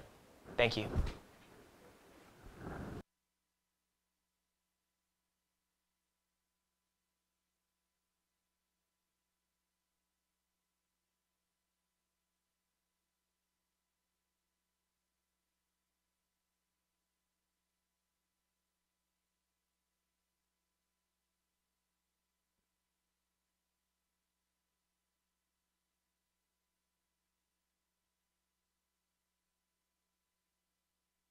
Joining us at 8 o'clock, or thereabouts, probably a minute or two before, another candidate who made news this week. And of course, I'm talking about Bill Hunt, running for your General Assembly on the East Bay. If you've missed the story, candidate Hunt, this is in the good old days, they would have said this one's a real corker. Try partisan endorsement, imagine that. Libertarians, Democrats, Republicans have all decided that the right person to represent District 68 is in fact Bill Hunt. Now we're talking at a time when partisanship has never been more severe. The electorate never been more divided on the most fundamental issues. But when it comes to the candidacy that he is competing with, individuals were moved by a combination of Mr. Hunt's maturity, his experience, his vision, and the real challenges to the future of the East Bay that his opponent actually represents. And in doing so, we're able to their eternal credit, step aside from personal motivations, alliances, histories, and if there's a happy, if you will, counterpoint to the conversation we just had, it's clearly what's happening with Mr. Hunt. Democrats, Republicans, Libertarians, uniting for a common good, bridging a gap, willing to overlook differences on certain policies, sometimes irrelevant, sometimes profound. But in the 4 individuals who decided to endorse him, there is literally hundreds of years of leadership experience in the East Bay, none of which included working with the Libertarian Party of Rhode Island. So, again, if we're looking for a feel-good moment in what largely can be considered bleak days here in a little roadie, not because of the people, not because of the beauty of where we live, not because of the strength of our culture, but the flaws and weaknesses and contemptible attitudes of those who, whether are elected or self-appointed, purport to lead us. It is this story. So folks, we are the coalition. Loud and proud, outrage porn-free, civilly disobedient media, broadcasting live on the Worldwide Coalition Network here at the GoLocal Live Broadcast Center in the heart of the city we love, La Prave, Providence, Rhode Island, the Naked City, the city of 1,000 stories, Facebook.com/The Coalition Radio, and as always on the mighty, mighty Twitter at Coalition_radio. So we're going to take a break for a minute or two, give us a chance to set up through the miracle of Skype. Mr. Hunt will be joining us despite having spent the entire day getting soaked, walking along the beautiful streets of the East Bay. Stay tuned. We'll be right back.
And we are back. We are the Coalition, loud and proud, outrage porn-free, civilly disobedient media, broadcasting live on the Worldwide Coalition Network here at the GoLocal Live Broadcast Center in the heart of the city we love,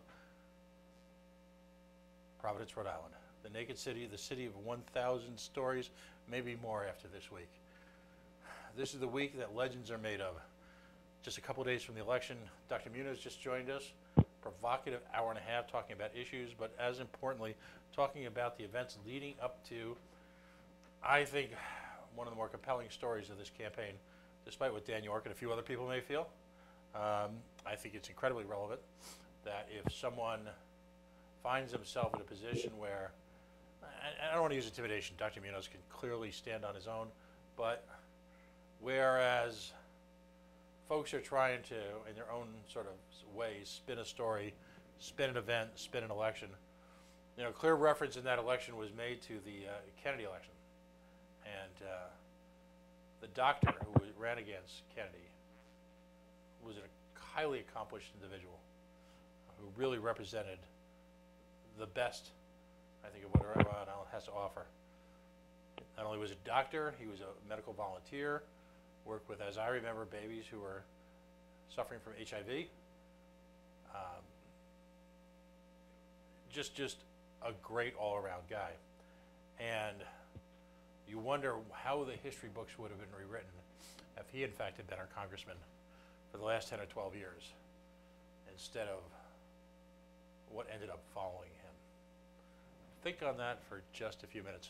But I want to get to, as I mentioned at the close of the last hour, I think one of the feel-good moments here in recent Rhode Island history.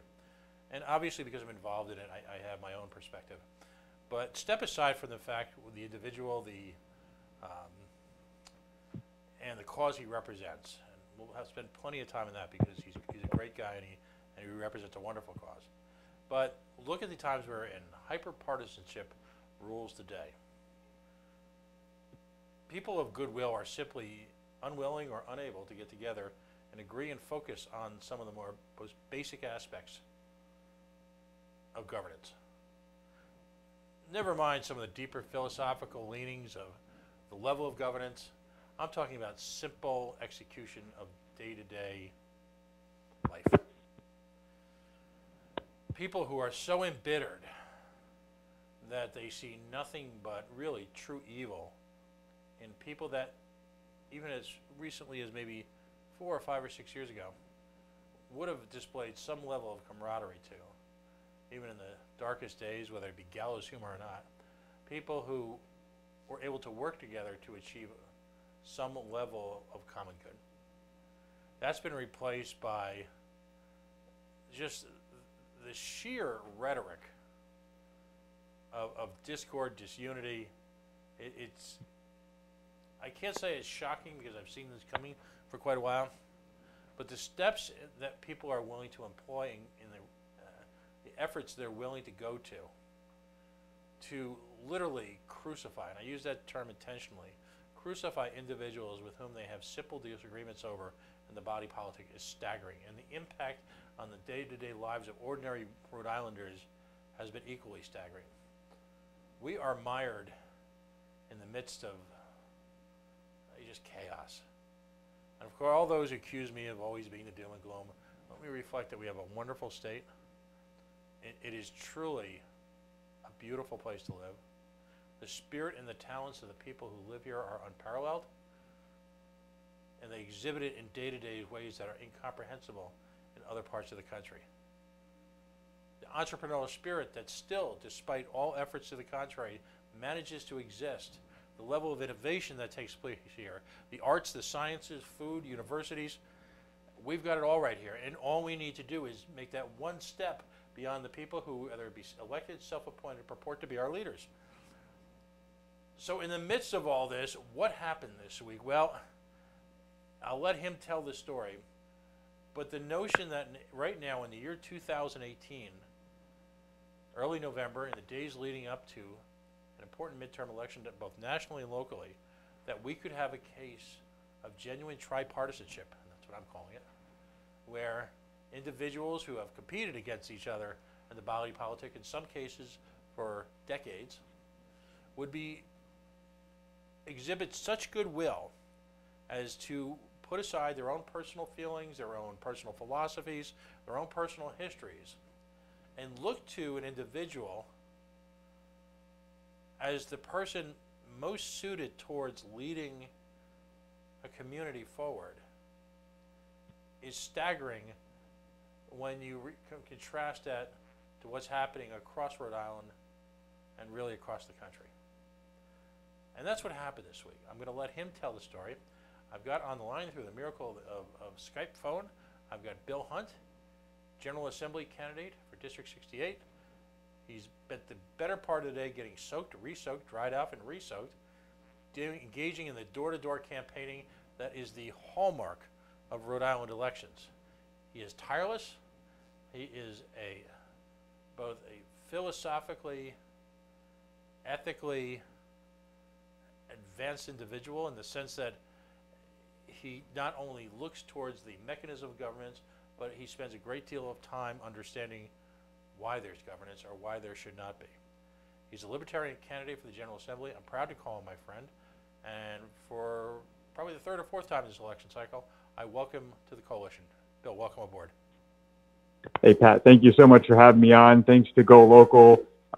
You and GoLocal have been fantastic having me on the radio or on the show all the way back to my announcement back in December of 2016, all the way up until now.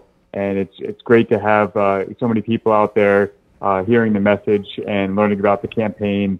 And we got a lot of good momentum coming in for November 6th. So give us a sense now. I mean, a lot of private conversations have taken place, and let's avoid the spirit of 2018 and not disclose them, and not suddenly appear with tape recordings of them.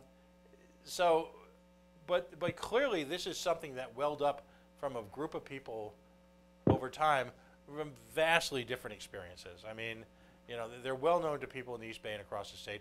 But give us just a very general sense of how this came together. Sure. Well, when I decided to run 2 years ago against Ken Marshall, Ken Marshall was the incumbent majority leader and has been in political office for 21 years after when he retired this year. And, you know, I ran against Ken because, quite frankly, nobody ran against him in the 2014 election cycle. And I said, well, if, you know, someone's just going to run unopposed, might as well throw my own hat in the ring and, you know, at least offer a separate perspective. And quite frankly, Ken and I, we had a hard-fought campaign. You know, we agreed on some issues and we disagreed on some issues. And quite frankly, you know, it was a hard-fought campaign, but I have a lot of respect for Ken. And I told him as much in our debate forums that we had that I think he was a good guy. He was just part of a bad system. And what has happened is 2 years later, when he decided not to run, there's a choice between having a qualified candidate like myself and somebody else who is part of an even worse system. And Ken decided to endorse me over the Democratic nominee that won the primary back in September. That really speaks a lot to his character. I mean, politics is as rough and tumble as people would imagine it. And, you know, a lot of lonely nights, a lot of lonely days, you know, whether it be late nights up at the Smith Hill, out of respect tonight, we'll refer to it as Smith Hill, and a lot of lonely days walking the district, a lot of phone calls that you take from constituents. You know, there's a tremendous amount of pride. I mean, I'm so impressed that all of these individuals were willing to leave behind their own personal experiences, their own personal interests, to quote unquote do the right thing. When was the last time somebody did the right thing? I'm stretching at this point. Well, you know, Pat, it's really a testament to not only the character of the people that signed the letter of endorsement, which again is Ken Marshall, my former opponent, Jan Malik, the former rep of District 67, Democrat, all as well, and then both chairs of the Republican town committees in Bristol and Warren, which is Mark Smiley, who is also the former state GOP chair, and Tom Carroll, who is the Bristol chair. Now, you know, these individuals, you know, Tom and Mark have been supportive of my campaign, you know, going back to the 2016 election cycle when we were running against the Democrat, Ken Marshall. But I think, you know, through that, their experience with me and knowing what type of quality individual I am and my experience that I had, I think it made it easier for Ken and Jan to sign on, having the ability to talk to those individuals as respected colleagues and coming to a consensus that I'm the best person for the job. Right. And my hat's off. Jan and I have kind of, through proxies, have had our disagreements in the past. But, you know, Jan Malik is an individual who spent years advocating to support veterans in this state, intimately involved in operations in our veteran community in Bristol, and, you know, leaves behind quite a legacy of accomplishments. And again, he was willing to just step aside from party loyalties and look to the biggest picture. So my hat's off to them. How does this change things? What impact has this had so far in just the 72 hours or so that this became publicly known? Well, it's certainly given my wife a lot of stress, seeing my name and my face plastered all over the internet, not in the papers. She's obviously very proud of me, but she's also, as someone who isn't 100% into the whole political arena, makes her a little bit nervous when she thinks of the backlash that very well could come from this. And that being said, there is a number of people that have been attacking me on the comment section of the various websites where the articles are posted, and on my personal and campaign Facebook page. But that's what comes with the nature of politics. You put an idea out there, you stand behind it, and let the slings and arrows come. But if it's something you believe in and something that you really care about and you're passionate about, it's worth the sacrifice. And I'm not in this to get rich. I've already stated publicly that I'm against the legislative grant system, and any requests for legislative grants I get from my district, I will be paying out of my House salary that I get as a state legislator when elected. So, I'm looking to do this for the right reasons. I'm looking to help the constituents in the district and really, advance the cause of liberty and make our state not only an attractive place to live, but to work and to own a home and to be a taxpayer in as well. Right. And that's great stuff. Talk a little bit about your district, because I know we've had a couple of these conversations in the past, but because of you and Daryl's efforts, I've really gotten to do some boots on the ground, trying to catch up with you when you go door to door. I fail. You're on fire as you go from house to house, meeting people. Tell us a little bit about your district and why it's really a microcosm of Rhode Island in general. Well, Bristol and Warren, I have the pleasure and the honor of, hopefully representing and campaigning in both of the downtown areas, which are the quintessential New England Main Street. There's such great economic development, local organic economic development that's going on, great restaurant scene, great people that are living down there. But sandwiched in between is some of the blue collar, hardworking families. We're talking about 2 or 3 bedroom houses, 1 to 2 baths. I love walking the district because the houses are close together and they all have a side door, Pat. And that's something that's very, I'm sure it's the same out in certain areas of Warwick and maybe Cranston. But you can go and you walk in a house and that it's a nice neighborhood or a nice little quaint neighborhood when you go up, and you can go right up to the side door that's attached to the kitchen, knock on it, and someone's right there to greet you and, talk politics and talk about what's going on in the district. Besides that, it's got some of the most beautiful areas. And, while I'm out knocking on doors, I go down these little cul-de-sacs and I get these beautiful vistas of Bristol Harbor, the Kicking-You-Up River on, it's in part of my district. The sunsets and the things that I see when I'm out walking about, it really makes me feel grateful that I live in such a beautiful place in the state. Well, it's just a wonderful community, tight-knit to say the least.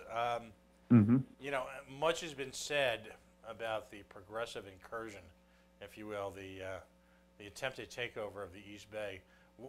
Why is that a problem? Well, because I don't think it's an accurate reflection of the people that have lived here for as long as they've lived here. I am a Warren guy, Pat. I grew up in Portsmouth, but my family grew up in Warren. My father, all the way to my great-grandfather, lived on Wheaton Street in Warren. So when my wife and I decided to buy our house back in 2013, and we were lucky enough to find a place in a great neighborhood in Warren, we jumped at the opportunity. And, really, the people who lived here and have lived here for a long time, they meet the demographic of, I like to say that they're definitely Democrat, but Democrat-leaning, but they're more of a moderate Democrat, a Kennedy Democrat, who is interested in, lower taxes and helping their fellow neighbors, because that's what they grew up learning in their their history in the district. This new incursion of progressive people who have been moving into the district and taking over the town committees on the Democratic Party. Doug Duplinsky, the independent running in '69, alluded to this on the radio earlier today. It's just since Trump got elected and the last 2 years leading up to that election, where these individuals seem to have mobilized and got really organized and started focusing on targeting the East Bay in Rhode Island in general, and trying to take over not only the state rep seats, but the Senate seats, the town councils, the school committees. And they're well organized, they're well funded, and they're really like a virus or a cancer that's on the Democratic Party, where they're coming in at the primaries where the party's weak, where there's a small percentage of the voting population that are coming out in these primary elections. Less than 20% of registered voters voted in the September 12th primary in my district. And, they're coming in and they're spending, my opponent spent $25,000 to get 1,300 votes in the primary election. And it's crazy. You say to yourself, well, if they were really, if they really believed in their ideas and they really could back them up and they really think it was a palatable position for people in our district, they wouldn't try to take over the Democrats by running against them in a primary. They would stand on their ideas. They would run as a progressive in a general election and try to win the election that way, just like I'm running as a libertarian in the general election, instead of hiding behind the Democratic label and pushing your own radical far-left ideology. Right. It's interesting because what's emerged as a result of your candidacy and Daryl's candidacies is that what was once accorded sort of an extremist label, folks are waking up to the fact that libertarians are really everywhere. Just folks are waking up to the fact that they might be libertarians. Libertarians believe in small government, personal freedoms, the rights of the individual, the right to choose whom you love, and the right to engage in a manner of a life of your own choosing, as long as it accrues no harm to anyone else. It's really, when you boil it all down, it's pretty much that simple, isn't it, Bill? It is. I've met more than any other. I've met some great people when I've been walking the district, but there have been a handful of people who didn't agree with me and didn't agree with my positions.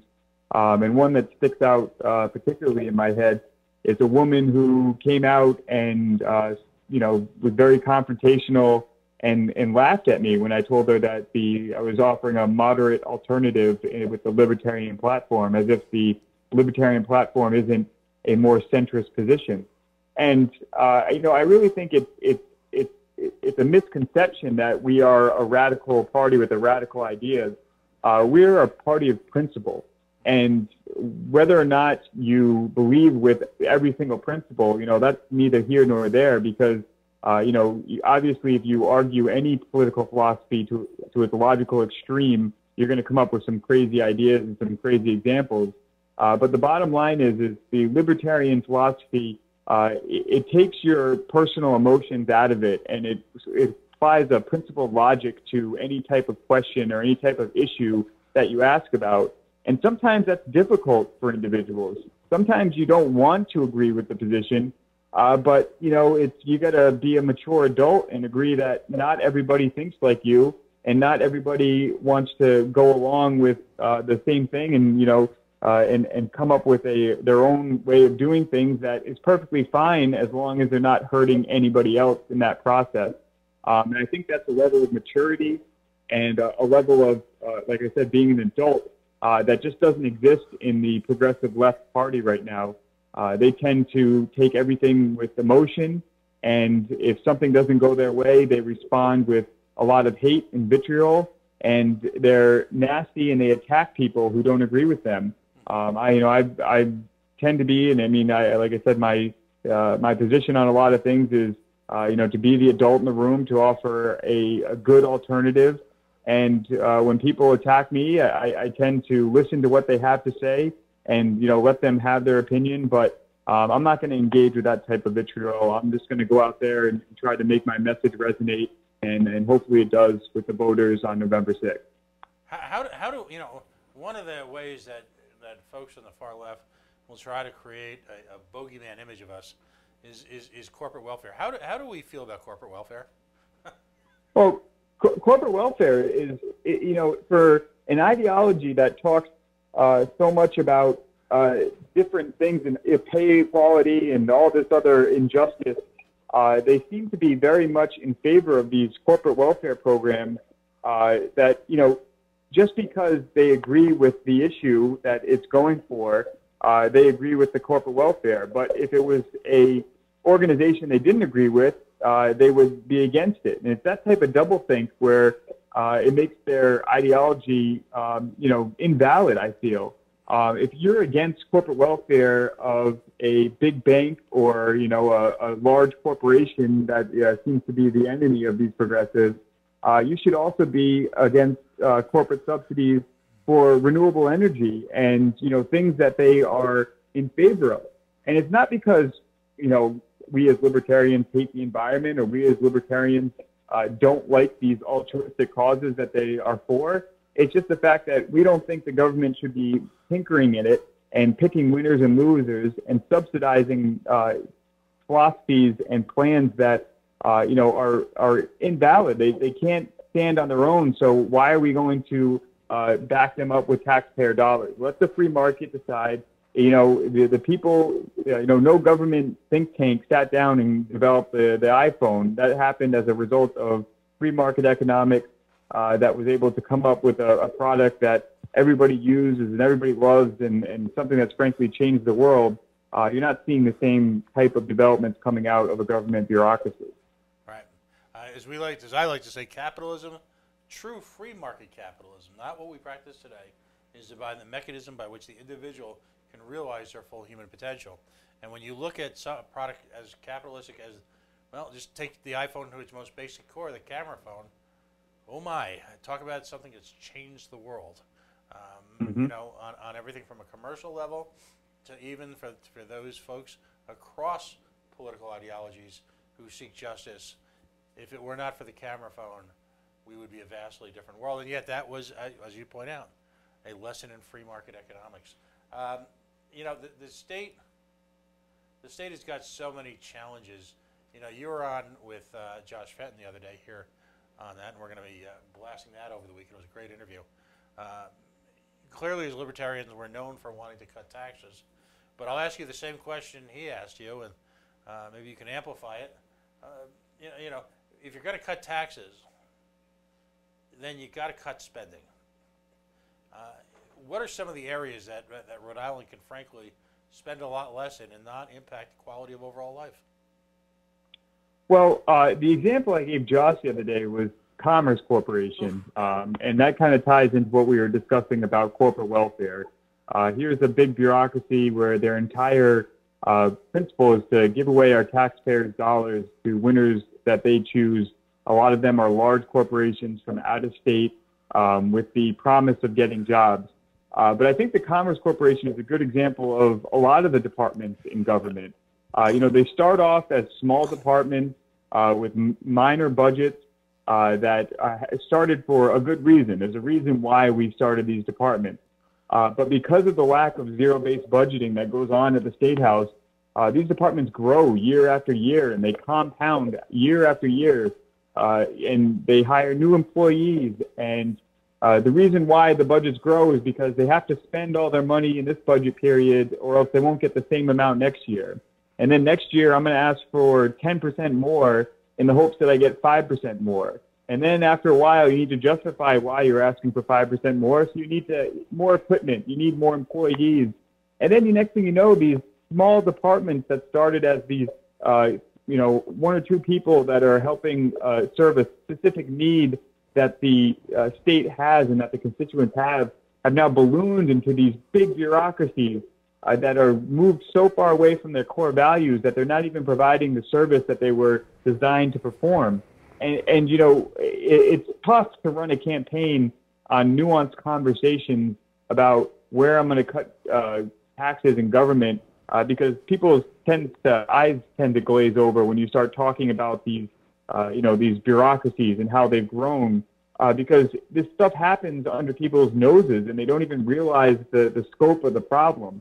But if you take a look at every single government department we have right now, and we implemented zero-based budgeting, and we made each one of those departments not only justify why they need the tax dollars that they need to operate, but also evaluate where we can combine services and combine different duplicate functions, and to be able to cut the budgets to multiple departments by, let's talk about press secretaries.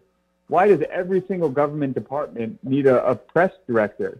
Why can't we just have one centralized press corps for the entire government, where if the media or anyone needs to get in touch with any of the DOT, the DEM, any of the other government alphabet soup department heads, they can call one centralized place and get the answers they need, and you only need to have one department instead of spending all this money across hundreds of different departments. And those are the type of things that we need to focus on to lower the cost of doing business in the state in terms of running the government.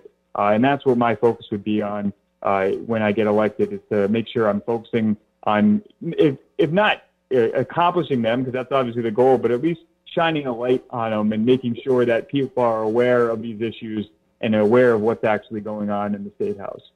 Right. I mean, if people were truly aware of just the cost of operating the General Assembly, the millions and millions and millions of dollars that are spent simply keeping that building open, the fact that there are, the sheer number of lawyers, nothing against lawyers, but the sheer number of lawyers that are employed by the state of Massachusetts, state of Rhode Island, at least someone reflected to me, maybe this is anecdotal, someone PolitiFact me on this, but the biggest law firm in the state of Rhode Island is the state of Rhode Island. State of Rhode Island.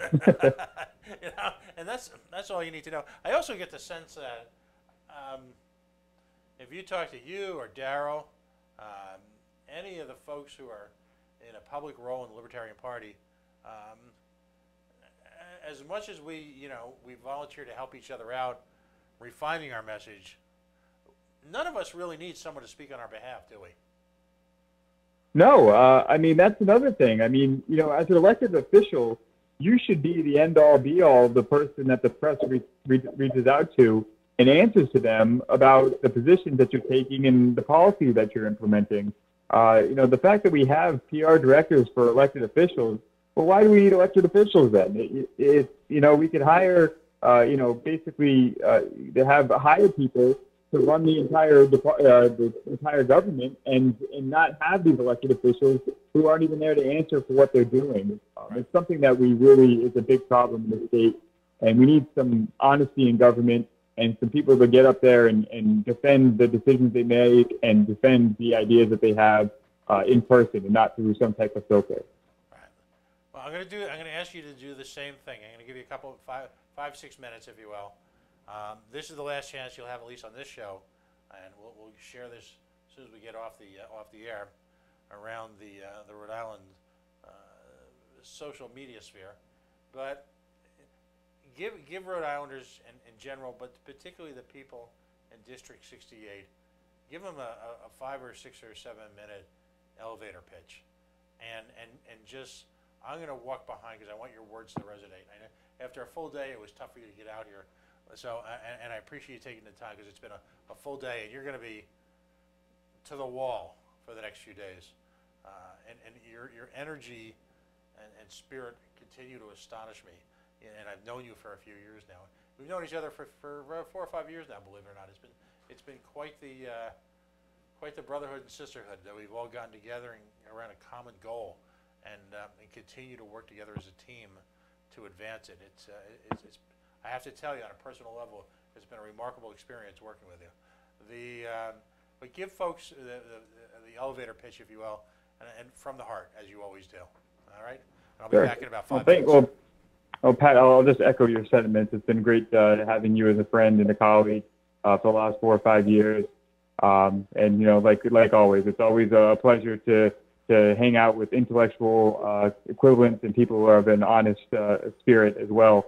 But about myself, it really goes back to me growing up and me working my way through college, a lot of what I'd like to talk about is the experience I got growing up playing football for Portsmouth High School, and then working my way through college in some pretty tough jobs. I worked for Newport Lobster Company, which is a local seafood delivery business. And, you're talking about early mornings, working late into the day, doing crazy things like, picking lobster meat and filleting fish. And, I've gotten off of at least one speeding ticket coming home from work just because I told the police officer I needed to get home to take a shower. And when he got one whiff of me, he told me to get the heck out of there. I did all this while going to school at University of Rhode Island and getting my degree in business, graduating from 2006. And, 2006 was a pretty good time when you graduated. The economy was doing all right. It was just getting to right before the crash of 2008. And I made in hindsight, the foolish decision to go get a job in the title insurance mortgage processing industry. And when the housing crash happened in 2008, I hung on to that job as long as I could before my entire department was laid off in 2010. So now you're talking about someone that just graduated from college, has about 4 years of experience, and is now in the biggest recession the country has seen since the Depression back in the after in the 40s. And so now I'm looking at a crossroads in my life about what am I going to do. I needed to reinvented myself in a new industry. I went and got my property and casualty insurance license as well as my life and health insurance license, and started a new career in 2010. I worked hard. I ended up meeting my then fiance at the time, and we got, we were able to put a down payment on our house in 2013 and really work our way up and do the right things. We became homeowners. We got married. We're setting down some roots in Warren. I started volunteering for my town on the Harbor Commission and as representative to the CRMC. I did a lot of volunteering with the United Way.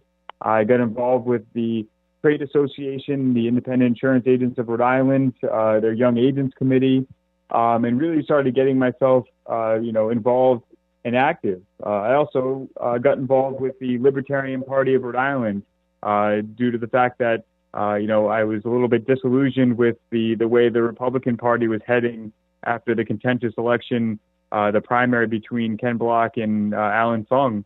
And I really thought that, the idea of starting a new party from the ground up and providing a viable alternative to the duopoly or the monopoly that is in the Rhode Island State House would be the best way of moving forward. And when I thought I was in a position of, knowing what my strengths were and understanding the issues in the state, I decided to throw my hat in the ring and run for office in 2016. I really didn't know what I didn't know and started campaigning without really knowing what to expect from the whole ordeal. I raised a meager $2,000 and spent that in my first campaign out. And I somehow managed to earn 38% of the vote as a libertarian candidate against a powerful, deputy majority leader in the state house. And from there, I've maintained I've stayed active with the party and I've stayed active in the issues. I was a vocal opponent of any subsidizing for the Superman building in downtown Providence. I testified against the Paw Sox Stadium at the Roger Williams Senate hearings. And I really set my sights on running in 2018. I all but expected to run against Ken Marshall again.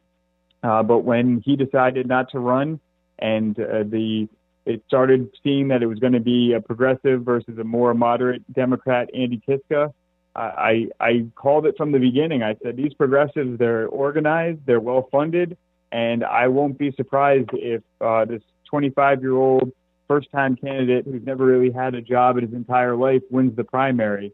And sure enough, that's who I ended up facing after the September primary, and that's who I have really been focused on beating ever since. Because I think right now we're at a crossroads in the East Bay. There's very much a difference of opinion and philosophy between the libertarian philosophy of small government and lower taxes and personal liberties, and the progressive philosophy of higher taxes, bad business legislation, and quite frankly, collectivism, which really takes away all of our personal liberties. So really, the stakes got a lot higher, and I put a lot of effort into this campaign. It would be foolish for anyone to underestimate the amount of work that I've put into this campaign since back in December when I first announced again. And, the late, great Buddy Cianci used to talk on the radio all the time that when you work on a campaign, you got to work from election day back. So that's been my focus. And while I've been kind of under the radar leading up to this election, my well-laid plans have been coming up the last few days of this election. And you can see that we have some real issues that we're running on. And, I worked on getting the endorsements and getting a lot of earned media. And I'm really thinking that this is going to be enough to put me over the top in November and on Tuesday. And we will really shock the world that a underfunded libertarian candidate from District 68, took out an extremely well-funded progressive candidate that is part of the entire Democratic machine that has been running the state for the last 50 years, or at least he's been taking over the Democratic machine that's been running the state for the last 50 years. And that brings us up to today, when I was out knocking on doors and dropping off literature all day in the rain. It'll be the same tomorrow. It'll be the same on Monday. And hopefully by Tuesday, we'll get the good news that, we've won the election and we can focus on getting to work in the state and really making a difference any way we can. HopeWithHunt.com. If you have any questions about where Bill stands on any issues, it's astonishingly simple to find out. Ask him. Bill, listen, I know you and I will spend some quality time together this weekend. Looking forward to Sunday, even more so looking forward to Tuesday. It's a new dawn here in Rhode Island, and I'm proud to know someone who's instrumental in helping create that. Bill Hunt, HopeWithHunt.com. He's running for the General Assembly in District 68. The news broke this week, and I think something unique almost nationally. You had the prospect of 4 long-term individuals involved in their communities, both in the Democratic and the Republican Party, willing not just to go out and say nice things, but to put to paper exactly how they feel about Bill, the current political climate, and the prospects of their beloved East Bay turning hard left at a time that's both so rife with opportunity for the East Bay and Rhode Island at large, as a time filled with so many challenges. Ted Nisi just tweeted it out. If you want to see the letter, at Ted Nisi, I think is his the esteemed news reporter from Channel 12. Patrick Anderson was nice enough to write an article about it today in your Providence Journal. And GoLocal. Bill, you were on the hot list. That's a bucket list item that I never thought I was going to reach, but thank God. GoLocal, a big thanks to Josh and Kate here for recognizing, really what this story means on so many different levels. So, Bill, best of luck. Get back to work now. Get outside. There's still time. There's people awake. Go down to State Street. Do something, damn it. But in the meantime, we're going to take a quick break, and we're going to have Daryl Gould on, who is running also for the General Assembly in the East Bay, and has got a similar message of hope, justice, individual freedoms, and liberty. And we'll give him a chance to make it as well. Bill, we'll talk to you very, very soon. Thanks, Pat. All right, buddy. We're going to take a very quick break right now. We're going to ask Daryl to call in. We are the coalition Loud and Proud, outrage porn free, at a time when outrage porn seems to be everywhere. We actually had last night at a debate, one of the handful of debates that took place this year for the gubernatorial race here in Rhode Island, we actually had the question asked of people who are and might be governor of the state, whether or not they were in cahoots with each other. For the love of God and all that is holy. Cahoots. That's the best we can do. So, Facebook.com/The Coalition Radio. and the mighty Twitter at coalition_radio. Folks, stay tuned. We'll be back literally in a minute or two.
And we're back. Let's get right down to it. If you're just tuning in, we are the Coalition, and joining me on the line is Darrell Gould. He is also running for General Assembly as a Libertarian. District 67. Darrell has been a constant presence here at the Coalition and is in fact one of our sponsors. In a violation of probably every single law known to man, we are broadcasting not only Darrell as a candidate, but we're simultaneously broadcasting Darrell as an advertiser and a, well, as we call it in the more sophisticated media arts, we call that a sponsor. So, airsciences.net, your source for mold remediation, biohazards, make your home, your workplace, your schools safe for your children, your family, and friends. Bringing biohazard remediation and biological services really not only just to the East Bay and all of Rhode Island, but nearby Connecticut, and on certain days, really far away northern Massachusetts. I know. I've called them. Darrell, welcome back to the Coalition for about the 300th time. At some point, thanks for having me, Pap. At some point after the election, you know, you spent an hour or an hour and a half with us earlier this year talking about exactly what you do for homes and for residents and schools and everything. It's compelling stuff. But, you know, this week the politics are even more compelling. You were pretty provocative in your debates with your opponent, he who shall not be named. Can we both simultaneously give a dismissive? 3, 2, 1. Yeah. The guy who is, you know, the man of the people but voted with House leadership 90% of the time. The guy who opposes corporate welfare but supported the baseball stadium. The guy who promotes to be pro-LGBTQ plus rights but refuses them, as our good friend Alan Girotti pointed out so aptly earlier this year, refuses to allow them, perhaps one of the most challenged constituencies in our state in terms of personal safety, refuses to allow them to engage in self-defense. Horrifying stuff. Why are you different? I think, I mean, as far as my race, I think it's been proven that, you know, Jason Knight, who's a sitting rep, he's a typical politician.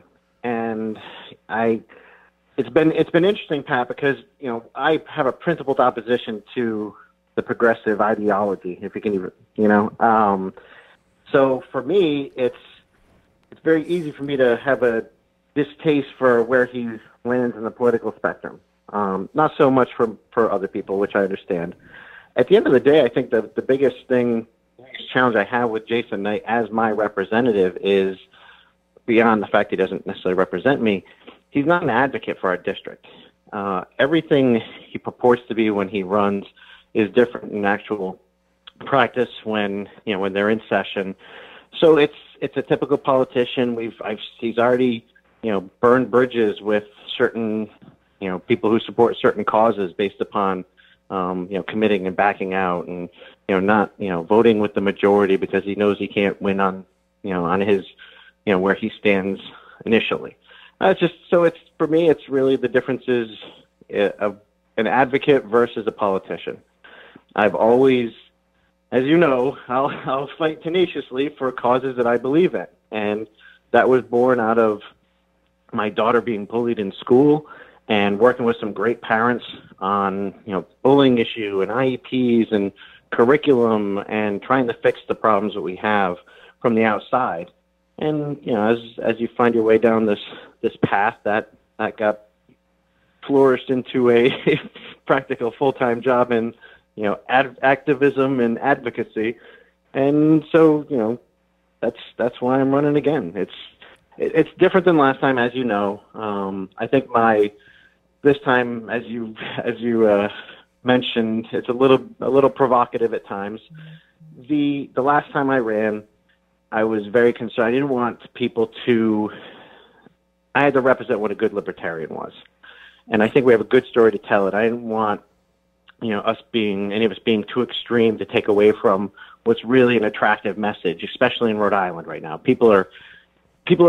They're starving for another option. And we've seen it come up with the moderate party, and that looks like that may have run its course. But I think we're a viable solution. Billy Hunt's proven that with the support he's gotten from, bipartisan people who, his former opponent who he ran against, Jan Malik, my former opponent. These are people, different sides of the aisle who are getting together and supporting Billy because they understand that we are the best option they have at this point. So my hope is that in the East Bay, people recognize what we bring to the table. And again, I think, Billy and I both, the one thing that people can trust is, hey, we're going to do what we say we're going to do.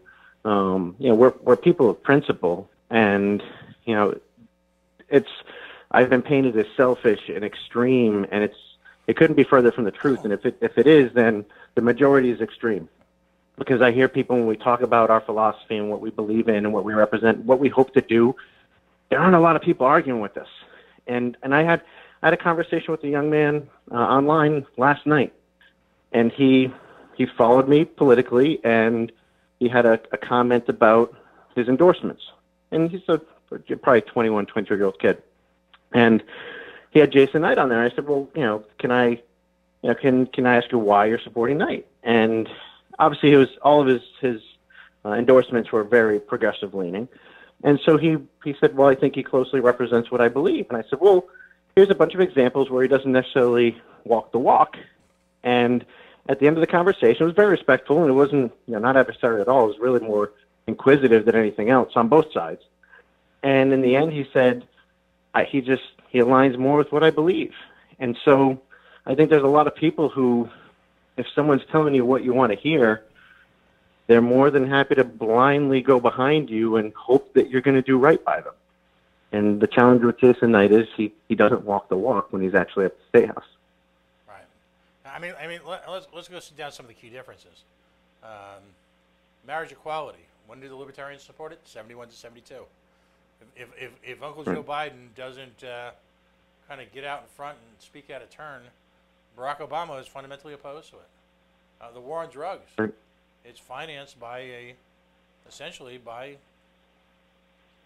a long-term history of Democratic support, although they give voice to opposing it. The drone war that's taking place out in Yemen. All right, or just just at its basic level, Pat. It's the identity politics and things like that, and it's interesting what progressives have been able to do on some issues. Because, so for example, they'll rail against the racist alt-right, and it's an easy group to dislike and to and to be in opposition of. Now, the challenge with the progressives are they still have racist views, but they get away with it because they claim to be advocating for those groups of people. So, putting people in these classes, and saying the alt-right is terrible. Yeah, it's easy because they're a very negative version of racism. Right. I hate cancer. But they have this blend of the good witch version that just doesn't make practical application. Right. I mean, I hate cancer too. I mean, we all agree cancer sucks. We all agree screw cancer, right? What level of bravery does it take to do that? I mean, it's disturbing. Corporate welfare is opposing corporate welfare is the centerpiece. I mean, Daryl, how much time have we taken away from our families, you and I, and Billy, and Mike, and Lucy, and the whole crew, the dozens of people who are involved on a day-to-day basis, and the thousands of people who voted with us, tens of thousands of people who voted with us in 2016. How much do we hate corporate welfare? Oh, we detest it. That's probably the strongest words I can use. It's morally reprehensible. It's theft. It's stealing from people and giving it to people who don't need it, or certainly don't deserve it. And it's contrary to every sound economic principle. It's a going out of business strategy. It does not work. It's a Band-Aid, and it's something that politicians use during their short tenure so they can make numbers look good or make, at least on the surface, the appearance that they're generating or attracting business. And then, after 4 or 8 years, it's all going to come collapsing down, and then we're left, again, being the bottom 5 of every economic category in the state. Right. In the country, rather. Which of your opponents voted for corporate welfare? Oh, Jason Knight has been a supporter. He called out Mattiello on his handling of it. And again, it's in direct contrast with what you think a progressive would stand for. Right. But I think progressives one of the most rewarding things about running this time was more so than 2016. I'm starting to see a level of engagement where people who historically didn't participate politically, they're, and this is where all of us were at some point, there was something that ticked us off or caused us to figure out we need to get more involved. And I've seen that more this year. Some of it with people in our political leanings, some elsewhere. But regardless, it's nice to see people coming out and getting involved and seeing people saying, you know what, I can run for office. And there's help for people out there. And people know that, if you're aligned with us, then you have a group of people who are experienced with campaigns. We have a good ideology that we get to espouse. And it's something that is really the change that Rhode Island needs right now. If we want things to happen differently, we have to start voting differently. So this is on every one of us, not to just blindly vote for party or vote for, who's from your town and because you think that's going to help. We tend to given how inconsequential each individual vote is, we overanalyze the impact of it. Just vote your conscience and let the chips fall where they may, and then we won't end up with, a Chafee or a Gina or an Allen. We'll end up getting good candidates. Right. Who, by the way, voted in favor of the opioid murder bill? Yeah, that was a tough one. We brought that up in the I believe it was the Warren debate. Yeah, there were a lot of people who were expecting him to vote in opposition of it, and I actually called him out during the debate, and his response was, "Well, there were only 9 people who were going to vote against it, so that's why I changed my vote because it wasn't going to matter." If it's not going to matter if you're voting against it, then vote your conscience. I could understand if you're the deciding vote here, this is, Mattiello's pet legislation and you better make sure this goes through or your political career as far as getting stuff done at the State House is going to be pretty much cooked. I get that. But you go up there and stand on principle. If you say if I say I'm a libertarian, I go up there and don't behave like one, I expect people to call me out, hold me accountable, You got to be intellectually honest about this stuff, and the same thing goes for everybody else. I know it's a little bit easier with the progressives because they're so narrow on the spectrum. They're not a centrist group that's kind of wide open on a lot of things. They're fairly drilled down in their issues, and it's very black and white for them. Right. So it's a group that while they're organized, I think that there's certainly the ability. I think people are wising up, and I think just even this past week, Pat, and I know you've seen it, between the press that Billy got over pretty much, poking holes in Lofton Asensio's whole story about how he's this, been this impoverished kid who, grew up in poverty and shellfished, with his family to make a living and making no money, and come to find out it's a bunch of fiction, really. Billy cornered him in the debate. He, in front of a room full of people, he had to decide whether he was going to admit to evading taxes and campaign finance law, or that he was a shellfish poacherman, because he didn't have a license to commercially shellfish, nor was he a certified diver. So he didn't, and nor was he claiming any of his income, most of which comes now, we realize, from PACs and special interest groups that are very progressive leaning, as a lobbyist, and that's where his earnings come from. Right. I mean, so the great irony. He's a very charming young man. Right. The great irony here is that you've got a handful of individuals in the East Bay who are the most provocative at damning corporate welfare, who are the most in your face about social justice, who are, incredibly intense on civil and human rights, and yet are abject failures themselves at every level, at every time, at any time they've had to make a commitment to support them. It's astonishing, really, just the malfeasance, the fraud that's been perpetrated here. Right. You've got a overtly LGBT community supporting individual who doesn't, who's anti-corporate welfare who isn't. I mean, on every single level, he completely misrepresents what he actually stands for. I've been doing this for a while. My mom was was the head of one of our local political parties, so as I like to say, I've been following politics for 50 years. I don't know if I've ever seen a character like this, and at the same time, who clearly has such a profound distaste, and at times bordering on disgust, with the little people, i.e. his constituents, who he truly believes are a necessary inconvenience to support the continued growth of his own personal political trajectory.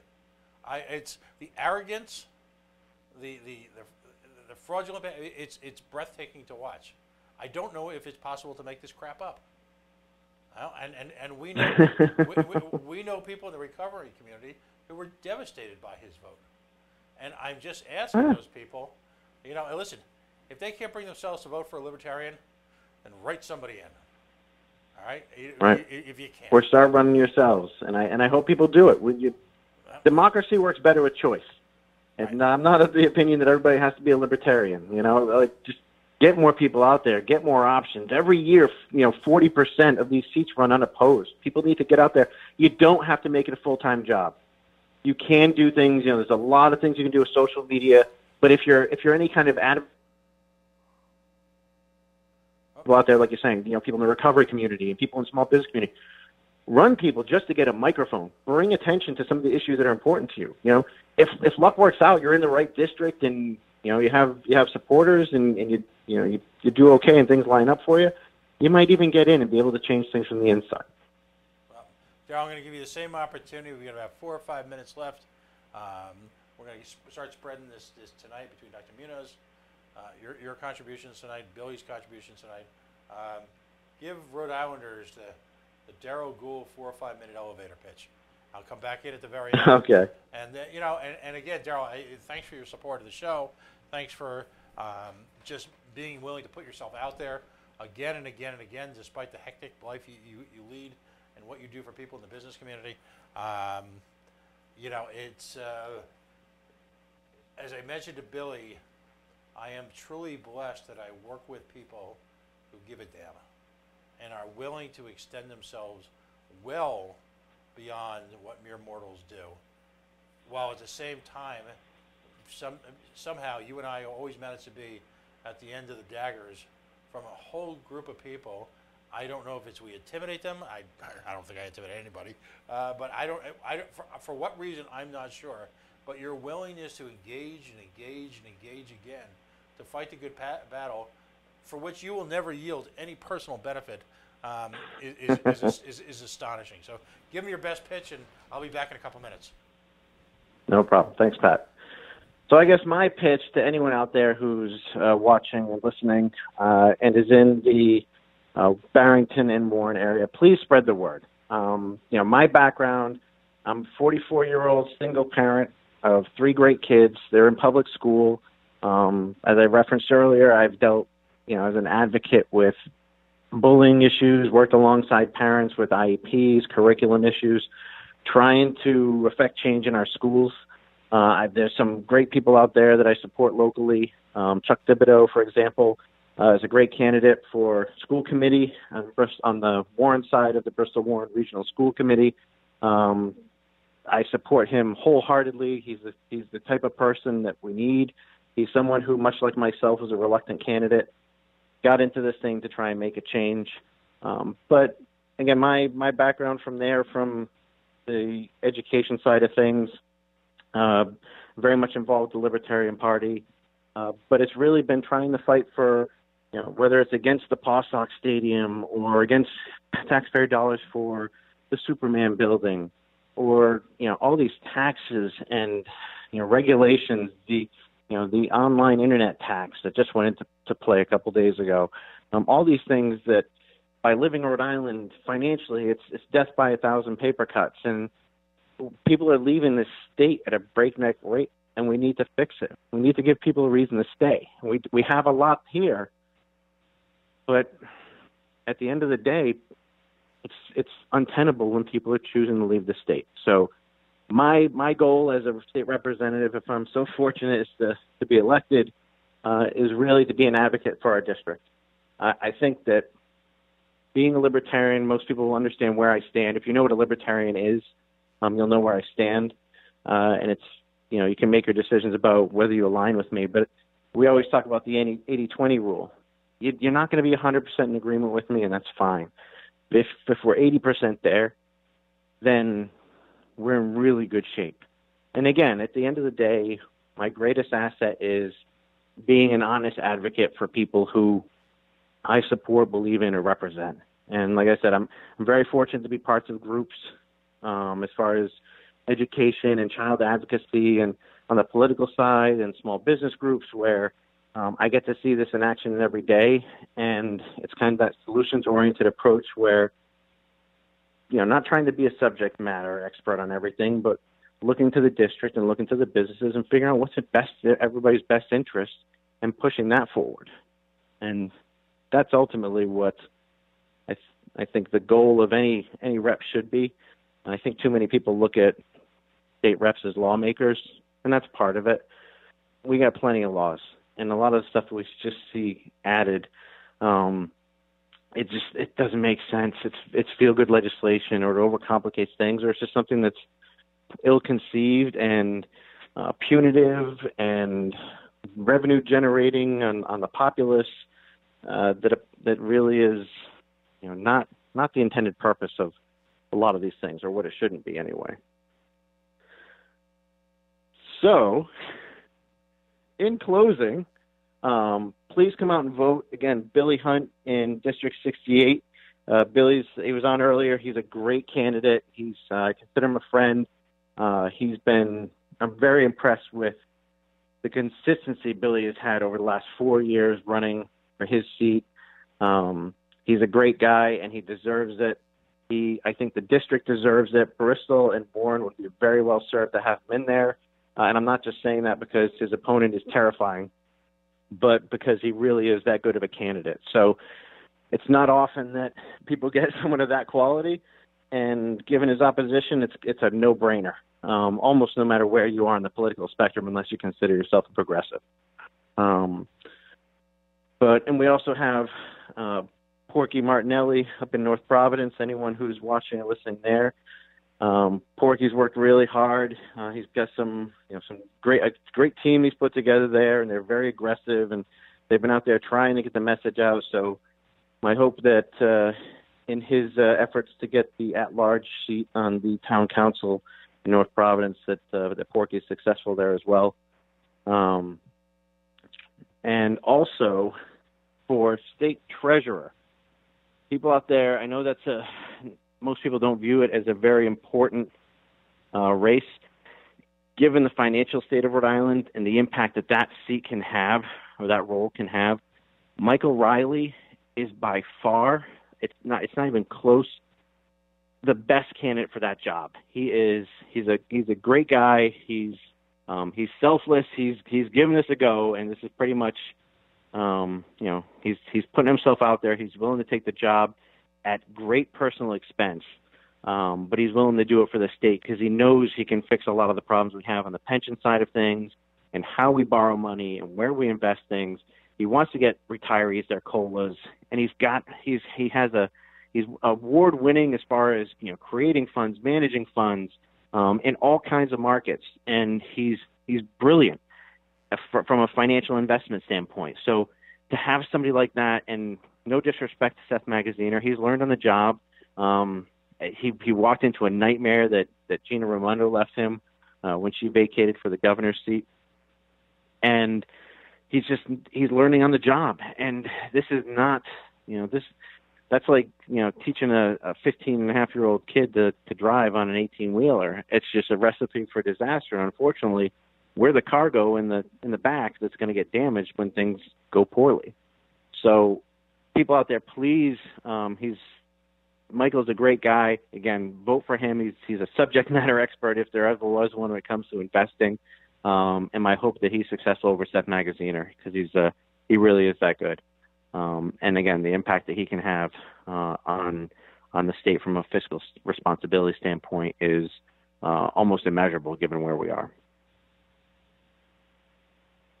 Next time we all get together, really a course will have been set for Rhode Island for really, I believe, the next generation. This Tuesday night we have the opportunity to support people who are capable. We can make Rhode Island a meritocracy again, where individuals who are very good at what they do can be given the opportunity to help the public and work with the public, make the public more independent, or we can continue down the same path of predetermined failure. That much is at stake. I don't know what can be done about the executive level offices. As a policy, this show has decided to focus, with the exception of Mr. Riley, and I echo Daryl's support for Michael Riley. He is the right man for what I believe will become a very challenging point in time and point in financial history that we're about to enter into. But ultimately, as we all know in this state, the actions at the GA, the General Assembly, Halitosis Hall, folks, get the hell out there. It's no longer, we're past the time where you can sit and argue and talk about Gina and this person and that person. Go out and support candidates for General Assembly who will make a real difference in righting this ship that we call Rhode Island. These are people who, as we love to say on the show, hashtag take it very, very personally. Daryl does, Billy does, Dr. Munoz does. It's about damn time that everyone else in the state do it as well. Folks, we are the Coalition, loud and proud, outrage porn free, civilly disobedient media broadcasting live on the worldwide Coalition Media Network here at the GoLocal Live Broadcast Center in the heart of the city we love so much. It's a wind-swept, kind of warmish, rainy night here in La Prave. Come downtown, enjoy the best that Rhode Island has to offer here in the capital city. And damn it, make sure you vote. The next time we see you, this will all have been done. It'll all be history, and enough time will have passed that we'll be well into the talking head stage of it. And then, if we don't do the right thing, it might be too late. We'll see you next Friday.